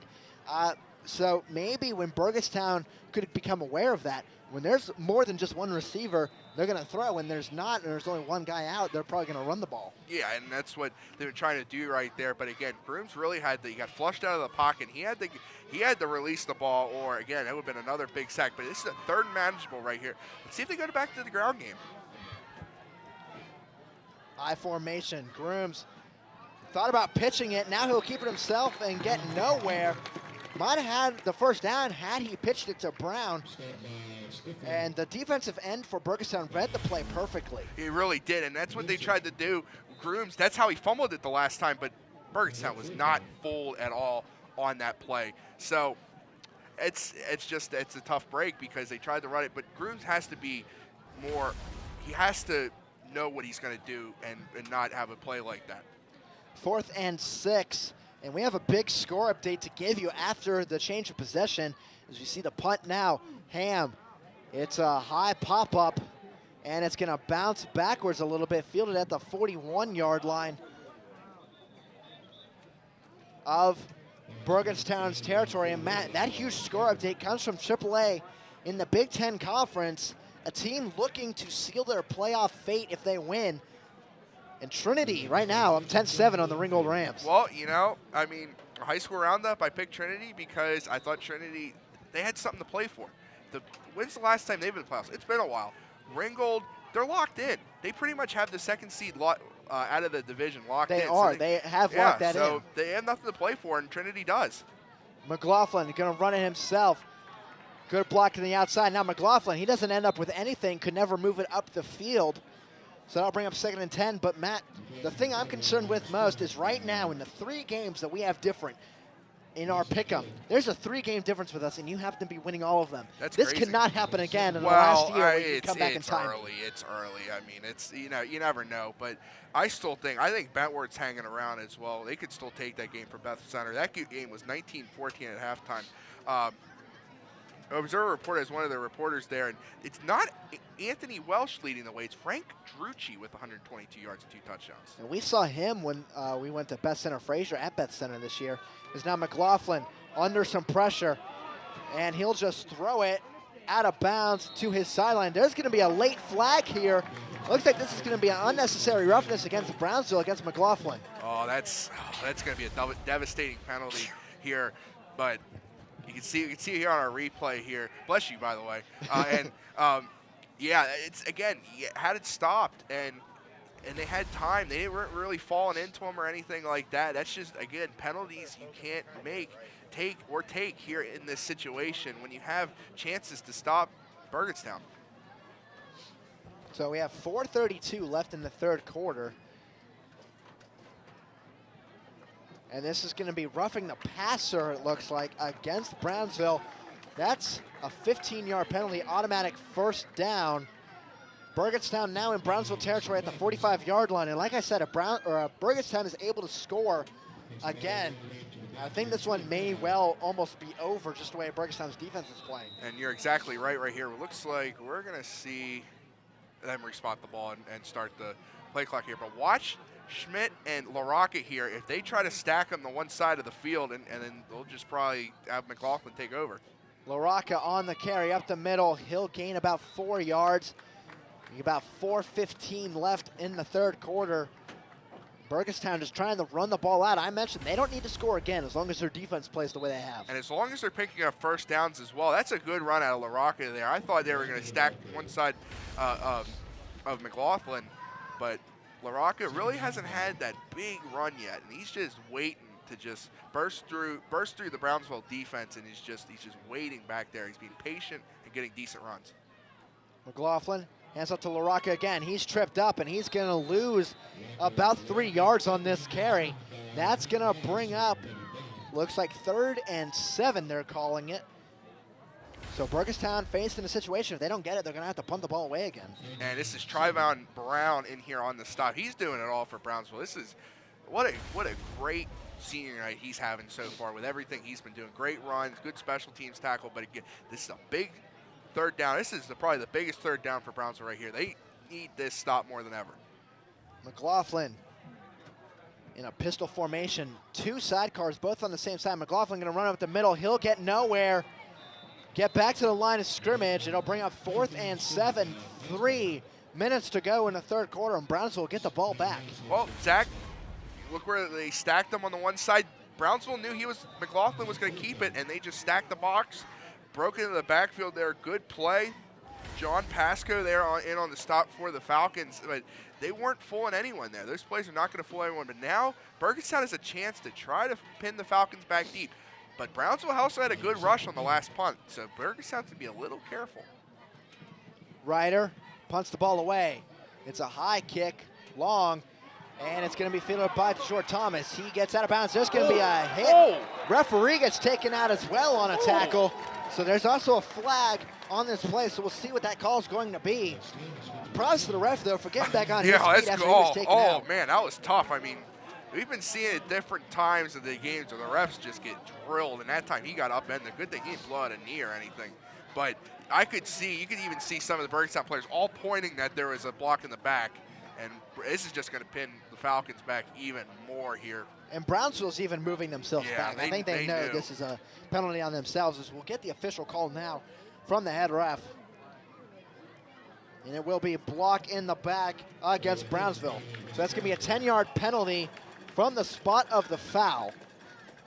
It looks like it happened about the 14-yard line. So that could be half the distance to the goal. We'll see where exactly they spot Brownsville on this upcoming play. And it looks like they're going to be at the 8 or 9 yard line, depending where they're going to put this. So half the distance.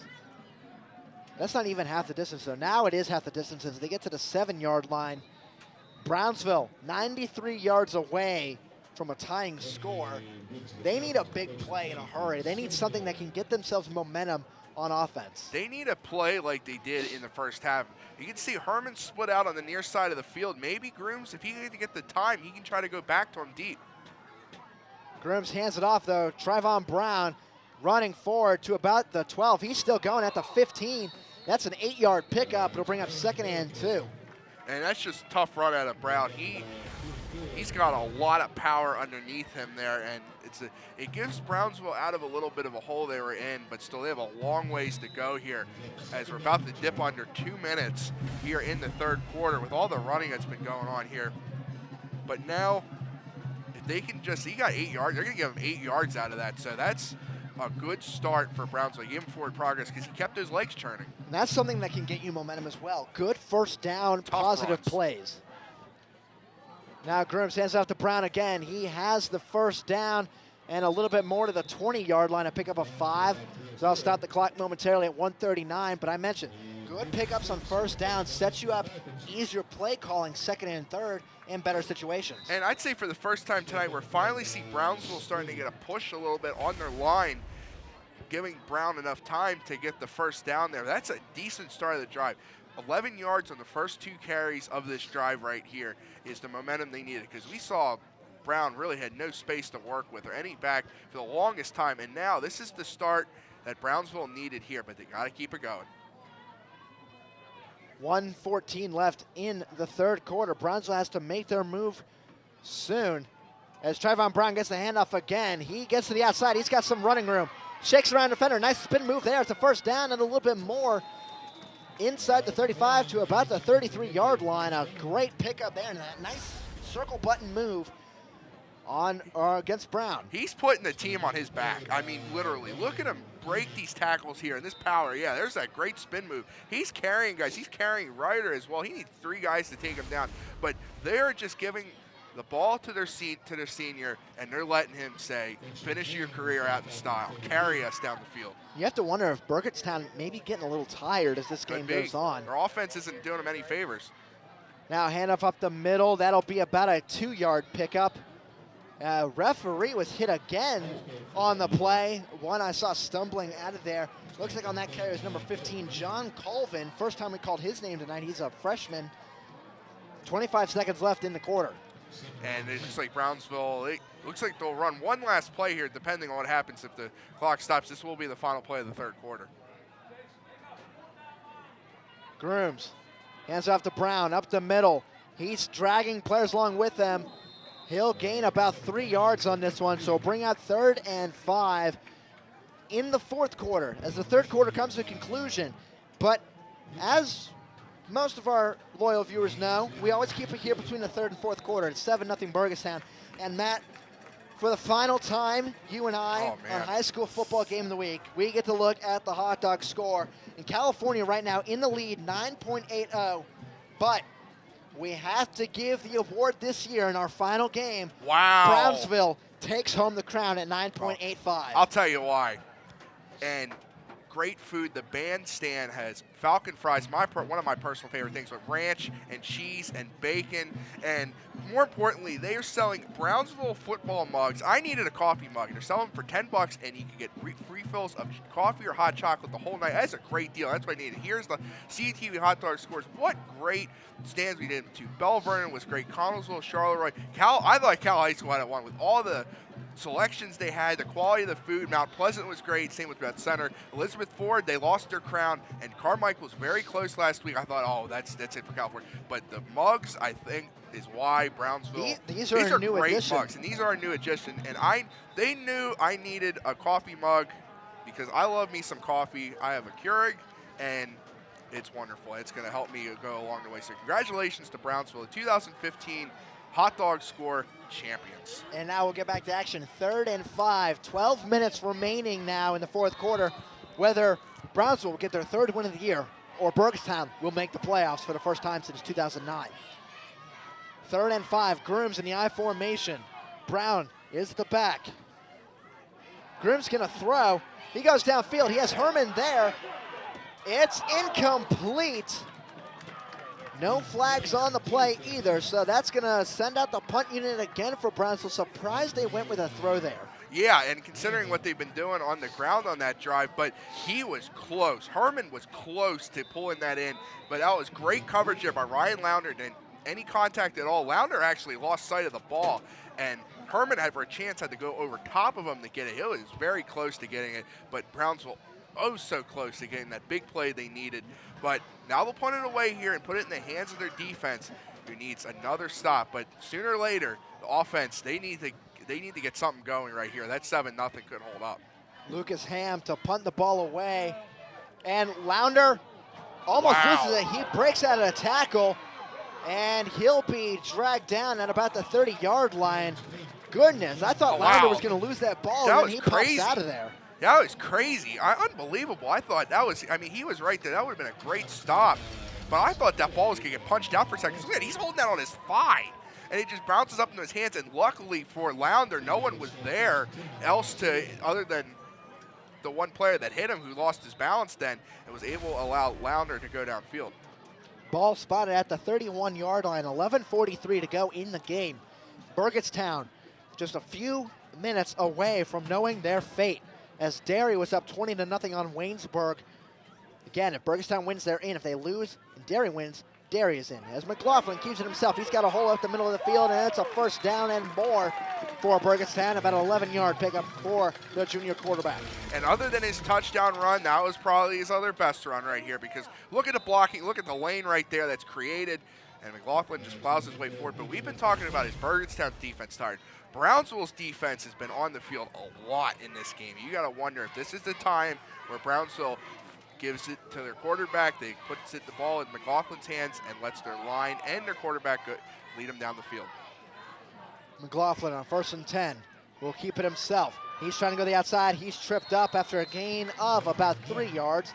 I'll bring up 2nd and 7. McLaughlin, he's really taking a beating tonight. He is. Looks like his knees are probably going to get taken care of after the game. Maybe blow to the chest earlier we saw. Yeah. But he's sticking it, and he's a tough kid. He's putting it all together, and it's going to be great to see him. He's got another year to lead Burgettstown in. He's part of the revival the Blue Devils had. It was his duties, and now he led him as a leader down the field against Derry, and now he's trying to lead him to the playoffs. 2nd and 7. McLaughlin fakes the handoff. He's trying to get the outside, runs into his own lineman, and loses 2 yards on the play. So that run play, very ineffective, and brings up 3rd and 9. Well, I was waiting for him to hand it to LaRocca here, but he pulls it out the last second, And you're right, he runs into his block. He ran into Husick there, his center, and that blew the play up. On that tackle for Brownsville is number 87, Mason Kelly. So 3rd and 9, 10:03 to go in the game. If Burgettstown doesn't get this, you'll have to expect another punt from the foot of Ryder. McLaughlin throws. Sell has it, but a great tackle there by number 28 for the Falcons. That's Lenny Macau, a senior. First time we call his name tonight. No gain, 4th and 9. And that is textbook. That is what Brownsville needed right there. Macau unblocked. And again, another senior. The seniors for this Brownsville team are playing hard. They got a lot of grit in them. And again, defense did them the favor. And we are getting word from one of the Brownsville video crew members that are next to us. It's actually Michaud, not Macau. We thank him for that proper pronunciation. We want him to give the senior proper recognition. As Brownsville fumbles the punt, but now makes a return out of it to about the 28-yard line. Maybe about an 8-yard pickup on that one with 9 minutes and 11 seconds to go in the game. That was Michelle again there on it, but I held my breath for a second because that almost turned into a disaster. But now Brownsville's defense did the job, and we're going to take a look for a second there, upcoming.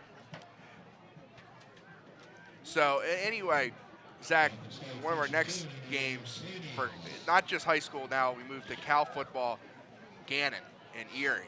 This is a big game, and Cal, no chance at winning the PSAC West, but they still have a little glimmer of hope alive, and it starts in Erie, and they got to get that win.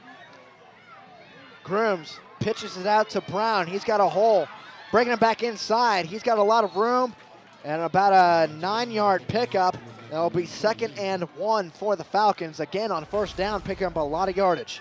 And Brown, who saw a lot of him on that drive right there, he's starting to really churn off some yards here. They're going to have to keep pounding away with him because when they took the ball out of his hands, the drive stalled. See, they go back to him here. It's 2nd down and 1. They get that 1 yard they need, but I'd like to expect them to go up the middle here because that's where they've had most success tonight. 2 receivers split out. Grooms pitches it out to Brown again. He has some running room, has the 1st down. It looks like, yes, he does. They'll give it to him. 1st and 10 coming up for the Falcons. 8:24 to go. And they tried to run a pitch there, and you're right, just got the 1st down there, just barely, because they did the pitch.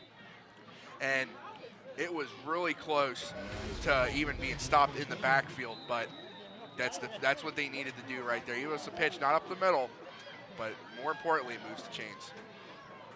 Grooms hands it off. Now up the middle is Devontae Stafford for a gain of about 4 yards. They'll bring up 2nd and 6. So Browns are really starting to churn away some yardage here in the run game. Be aware, though, you have to wonder, when does the pass come back in for Brownsville? If you get everybody coming up for the run, do you take a shot deep? Oh, yeah. I mean, they're going to have to soon, but now we got 7:48 left. That was Stafford's first carry. But remember in last year's game we were here, Brownsville had a long drive that culminated 7 minutes here. Grooms fakes the handoff. Now he throws it, and it's complete. It's a 1st down. So as I just said, when does the pass come in? It does there. Grooms, though, a good job of shaking off a would-be sack. Yeah, and he had John Pasco, his fullback there, who was uncovered. And I thought for a second this was going to be another disaster. You can see there that Bonacci broke in, and Grooms, good job of standing in the pocket there, making the throw. He almost threw it over Pasco's head, but it's a 1st down, and now here come the Falcons at the BURGETTSTOWN territory. 43-yard line in Blue Devil territory are the Falcons. Grooms fakes the handoff now. He has to keep it himself, gets about a 1-yard loss on the play. Looked like he was trying to pitch it out, but there was a man right there, and if he pitched it, looked like he could have been batted back for a fumble, and then all kinds of craziness would have broken loose. And Brownsville, that option has not been working for him. Anytime they've tried to have Grooms bounce out and do a pitch, Burgettstown's been in the backfield waiting for it, and this is where you see if Brown gets involved again here with a carry. 2 receivers, 1 on each side. I formation, Grooms. There's going to be offsides. Looks like, we'll see though, was he drawn? This is going against Burgettstown. I just saw a ref call it, so that's going to bring up 2nd and 6. So basically, that 1 yard loss turns into a gain for Brownsville in their first play. And it makes it a 2nd down 11 to a 2nd down and 6. Second time in this game, Burgettstown's been off sides. And it only helps the Falcons move even closer because they have a good stop on 1st down, and now they just give them an extra 5 yards. Now a trio of backs in the backfield. It's going to be a wild play here. Herman has it. He's still running. Gains maybe a yard on that play. So bring up 3rd and 5. And now, Matt, based on where Brownsville is, do you go for it on 4th down? Absolutely. And the way their defense has been playing, absolutely. They're moving. They're about at the Burgettstown 38-yard line. I mean, if they try to punt it, they'd probably kick it in the end zone. It'd basically be an turn into an 18-yard punt. But I think the way, and especially, there could be the way Burgettstown could run the ball. They could run, as we're under 6 minutes here, they could run that clock out on one drive. Grooms under center, I formation, 2 receivers. Grooms, they hand it off to Brown. Brown going up. Let's see where he goes. He gained maybe a yard on that play. That's coming up 4th and 4.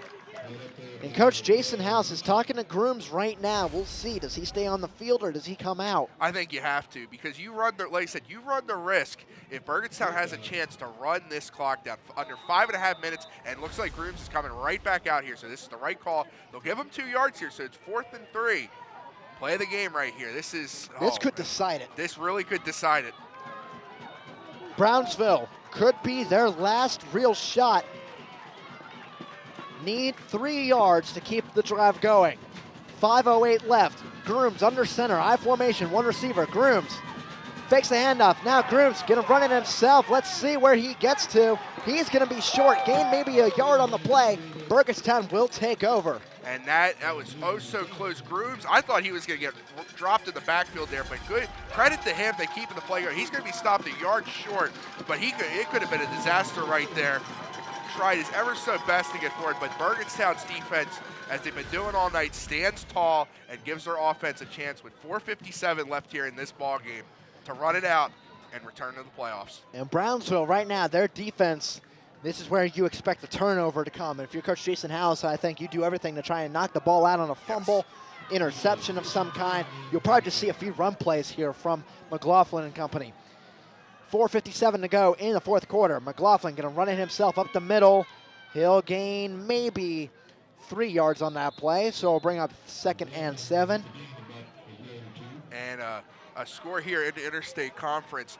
Wash High up 35-0 over McGuffey. So it looks like Wash High's got a clear path here. They're going in. Beth Center up 26-14 over Bentworth. So Bentworth, a lot of expectations for him in this game. But right now it looks like Beth Center has not lost to a Tri-County South team not named Fraser in 6 years. And if Beth Center wins, they would clinch a home playoff game in the first round. Bentworth would do the same if they won. Now McLaughlin, he's going back to throw. He's going downfield. There's a receiver wide open. The defender fell down. That is Lounder. He's got some room. Makes a man miss, but Trayvon Brown trips him up at the 15-yard line. And Brownsville's defender just slipped on that play. Had he not, could have been a possible deflection if the defender had stuck with Lounder. Yeah, that is going to be on Tyrese Lewis. Is going to have nightmares about this one. Slipping down and lets Lounder wide open here. And Trayvon Brown makes the stop here, saving what it would have been pretty much a game-clinching touchdown. And for Burgettstown, that's the play they needed right there. But Brownsville, a big tackle. Burgettstown cannot score here. Remember that tackle by Trayvon Brown. 3:46 to go in the 4th quarter. McLaughlin in pistol. We'll hand off to LaRocca. LaRocca was tripped up. Now he'll be stopped after about a 2-yard pickup. It'll bring up 2nd and 8. So we'll just try now to move it out. Now LaRocca here, trying to mix it up here and do anything they can to just run the clock out, and they're in good spot right here. Even a field goal, if they can try to get a field goal, any points will work to put this game away. 3:10 left now in the 4th quarter. McLaughlin hands off to LaRocca again. LaRocca going up the middle, gets stopped at the 10-yard line. It's going to be 3rd and 6, it looks like. And Burgettstown, do you settle for the field goal? Because even then you would be up 10-0. LaRocca looks a little gimpy. And I can see that brace on his knee, so that he does not look too good. And this is big because he's had a very steady game, and it looks like he can't even put pressure on his left leg there. So this is going to be a big loss. So next man up here for Burgettstown here on 3rd and 6 with 2:49 left. But it goes without question. That Trayvon Brown tackle saving the touchdown on Lounder. Right now, that could be a big factor if Brownsville, again, can stop Burgettstown here from any points. But now they're closer for a field goal opportunity than they were the last time when they missed. And we've seen, field goals blocked here before. Last year, even when our game was live on PCN, Darien and Brownsville. 3rd and 6, McLaughlin in shotgun. McLaughlin gonna keep it himself. He won't get there. He gains maybe a yard on that play, so he'll bring up 4th and 5. 2.5 minutes to go. Now the question is, do you go for it, or do they try the field goal again? Because they have Brownsville backed up really deep, and they're gonna have about 2 minutes or so. This Brownsville really doesn't have enough time to... I'm surprised Brownsville's not taking a timeout. Yeah. Well, unless Coach House is trying to save it. But yeah, Burgettstown is going to go for it here. And this is it right here. Brownsville, if they can stop them, but they're going to be backed up. And they don't have the offense really to move quick. This is probably why Trayvon Brown, though, he looks like he's ready to bust one open all the way downfield, though. So let's see. And there's going to be a stoppage here. Timeout taken by Burgettstown. That helps Brownsville. That does, because I don't know if Burgettstown was ready for it. I could see McLaughlin running the hard count there, trying to get Brownsville to go off sides. That wasn't successful. Ryder's coming in, it looks like, to take the field goal. He's talking to the head coach right now, Mark Druga. This could be, like I said, this could be any points at all could be the deciding point in this game, because with 10 points, Brownsville would need 2 scores in a matter of 151. They would need to pull a miracle out of their hat like Burgettstown did last week. And last week, Burgettstown was down 13-0 to Derry at halftime, and they rallied. And again, it was just, ever since then, really, yeah, they have basically outscored their opponents 21-14. En route to a possible playoff berth. If they get this field goal here, they are 1:51 away from being back in the playoffs since 2009. Ryder will attempt the field goal. It's going to be about a 27-yard attempt. His first one missed wide left from about 38 yards. Snap down, kick up, and it's good. Wow. Ryder puts it through, and it looks like Burgettstown very much on their way into the playoffs again. Yeah, that was really close. But now the right leg of Reed Ryder could put Burgettstown back in the playoffs for the first time since 2009. So we will take a break, and when we come back, the conclusion of Brownsville and Burgettstown here on CUTV.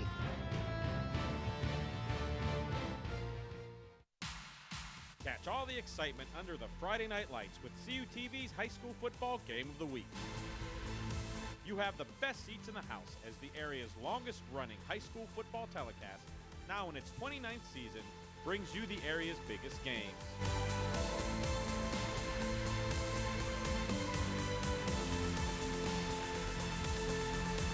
Don't forget to watch the replay on CUTV, Sundays at 8 and Thursdays at 5:30.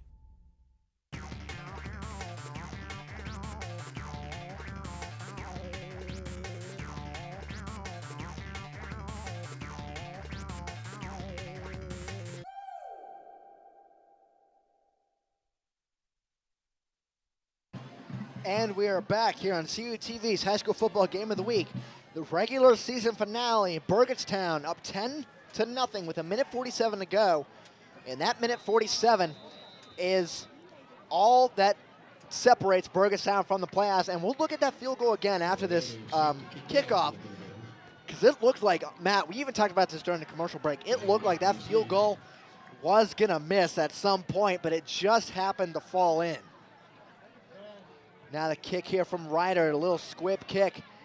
Brownsville will field it. Let's see what they can do with it. Trying to get the outside, now back up the middle. That's Michaud. He's got some room. Oh my God, he's still going. He's not giving up yet. Wow. To the 47-yard line, Brownsville has a fighting chance. But let's look at this field goal again, Matt. And, Ryder did pull this one to the left, it looked like. We'll see it again here. And and you can see. It looked like it barely got in. You know what? That might have missed there at the left side. That is so close, but I thought for a second that might have gone wide left there, so we'll never know. From my vantage point, and I might have had a little bit of a better vantage point than you had because I'm looking a little bit more of an angle. I thought it went in, but I thought it was going to come up short, if anything. Now Grooms in shotgun, 4 receivers. He'll run up. Now he's going to be sacked. And Burgettstown, let's see, they're going to mark Grooms down. The ball came out, but they're going to mark Grooms down. If they had gotten that fumble, it would all but been over. 1:20 to go in the game. And that placement, the story of Brownsville's night, they finally, Grooms trying to pass, but he has no time. Almost ran into his own guy, but Bonacci there, who's been the best player on defense for Burgettstown with the sack there. And it's only a matter of time. Burgettstown, they can smell the playoffs. They're so close. What a season for the Blue Devils, and they just have to make a couple more stops, and they're under a minute to go. Burgettstown on the brink here on Brownsville senior night. Grooms gets the snap, high snap. He's going to step up. Now he's trying to run out of pressure. He's going to run it out of bounds at about the 43, 44. It's actually going to give him a 1-yard gain, so it'll be 3rd and 13 now for Brownsville. And this one's all but over with only 41 seconds left. He just has no time. He has no time and had to work with his legs there for you. 41 seconds left, but Brownsville, the clock's running down on him, but what an effort. You can't go out with this effort. You really have to give them credit for holding Burgettstown to 10 points. They played hard. They played extremely hard, and I'll tell you what, I'm going to make a bold prediction here that Brownsville, within 2-3 years, will have a winning season. I can definitely concur with that. I think they get back to the playoffs in the next few years. They have some talent coming up, I think, and that we're going to see. Well, you and I may not see it, but we'll see as a collective group here at CUTV in the next few years as we get a penalty now called. Looks like it's going against Brownsville. Could be a false start. It's all just falling apart here for the Falcons. So that'll make it 3rd and 18 with 40 seconds to go. Grooms talking with Coach Jason House. Marcellus Grooms, this is his final game as a Falcon, but he's led this team to 2 wins this year. He did. And that's something Brownsville can't say that they've had in quite a while, so very good season for them. Because they had their first conference win in a couple of years, because they did get a win last year. It was a game after, like during the first week of playoffs, where they kind of played another team. It was Freedom. And the year before, Washington had some wins vacated that only counted for Brownsville. But then they were given back, so it didn't really matter. Now Grooms to throw. He goes downfield. There's no one there, and it's incomplete at the 41-yard line. 35 seconds left. 4th and 18. You would imagine Brownsville has to go for it, but after that, Burgettstown can just take a knee and take that knee into the playoffs. That's, I mean, you talk about any classification. What a story Burgettstown is. 1 win last year, and now they're looking at the playoffs. And a story that you can see a lot of Burgettstown fans traveled out here to come here to Redstone Field, and they put on a great show for their fans. What a defensive stand that the Blue Devils have had right here, and now they're going to drop a lot of guys back here. I'd say 8 guys back here. Now Grooms gets the snap. It's going to be a screen to Trayvon Brown. He's got some room, but he'll be taken down at the original line of scrimmage, and Burgettstown, with 28.5 seconds left, they're going back to the playoffs. And Jared John, the guy with the miracle catch a week ago, makes the final tackle on Trayvon Brown, who, hey, Trayvon Brown, what a warrior he is. He put on a show, but I can hear the Burgettstown band and the stands. They're excited. They're first time since 2009. And I mentioned this game earlier, Zach. Cal Gannon, again, this is basically an elimination game for the NCAA playoffs, because Gannon in the regional rankings and Cal looking for that signature win on the road. McLaughlin takes a knee, and we'll see if they have to run one more play or not. They might have to. We'll see in a second, and they indeed will. And actually, no, they won't. They're going to send the team out. Burgettstown in the playoffs for the first time since 2009, as we are under 10 seconds left. And Matt, have to say, unfortunately, this is the last high school game you and I are ever going to call. And man, was it a good one. Great one. Not only us, but Damon Matson, who was on crew tonight. This is his last high school game of the week. And partner, it's been a pleasure. fun. You're gonna miss it. And it was great to see our final game. A team battered for the past couple of years back in the playoffs, and a great story. Good luck to BURGETTSTOWN, and like I said, Brownsville, your time soon. You gotta keep going. Coach House is the right coach for that team. High school football game of the week may have concluded, but high school roundup will keep going on through the playoffs. We'll be on there for the next few weeks. BURGETTSTOWN back in the playoffs since 2009 for the first time.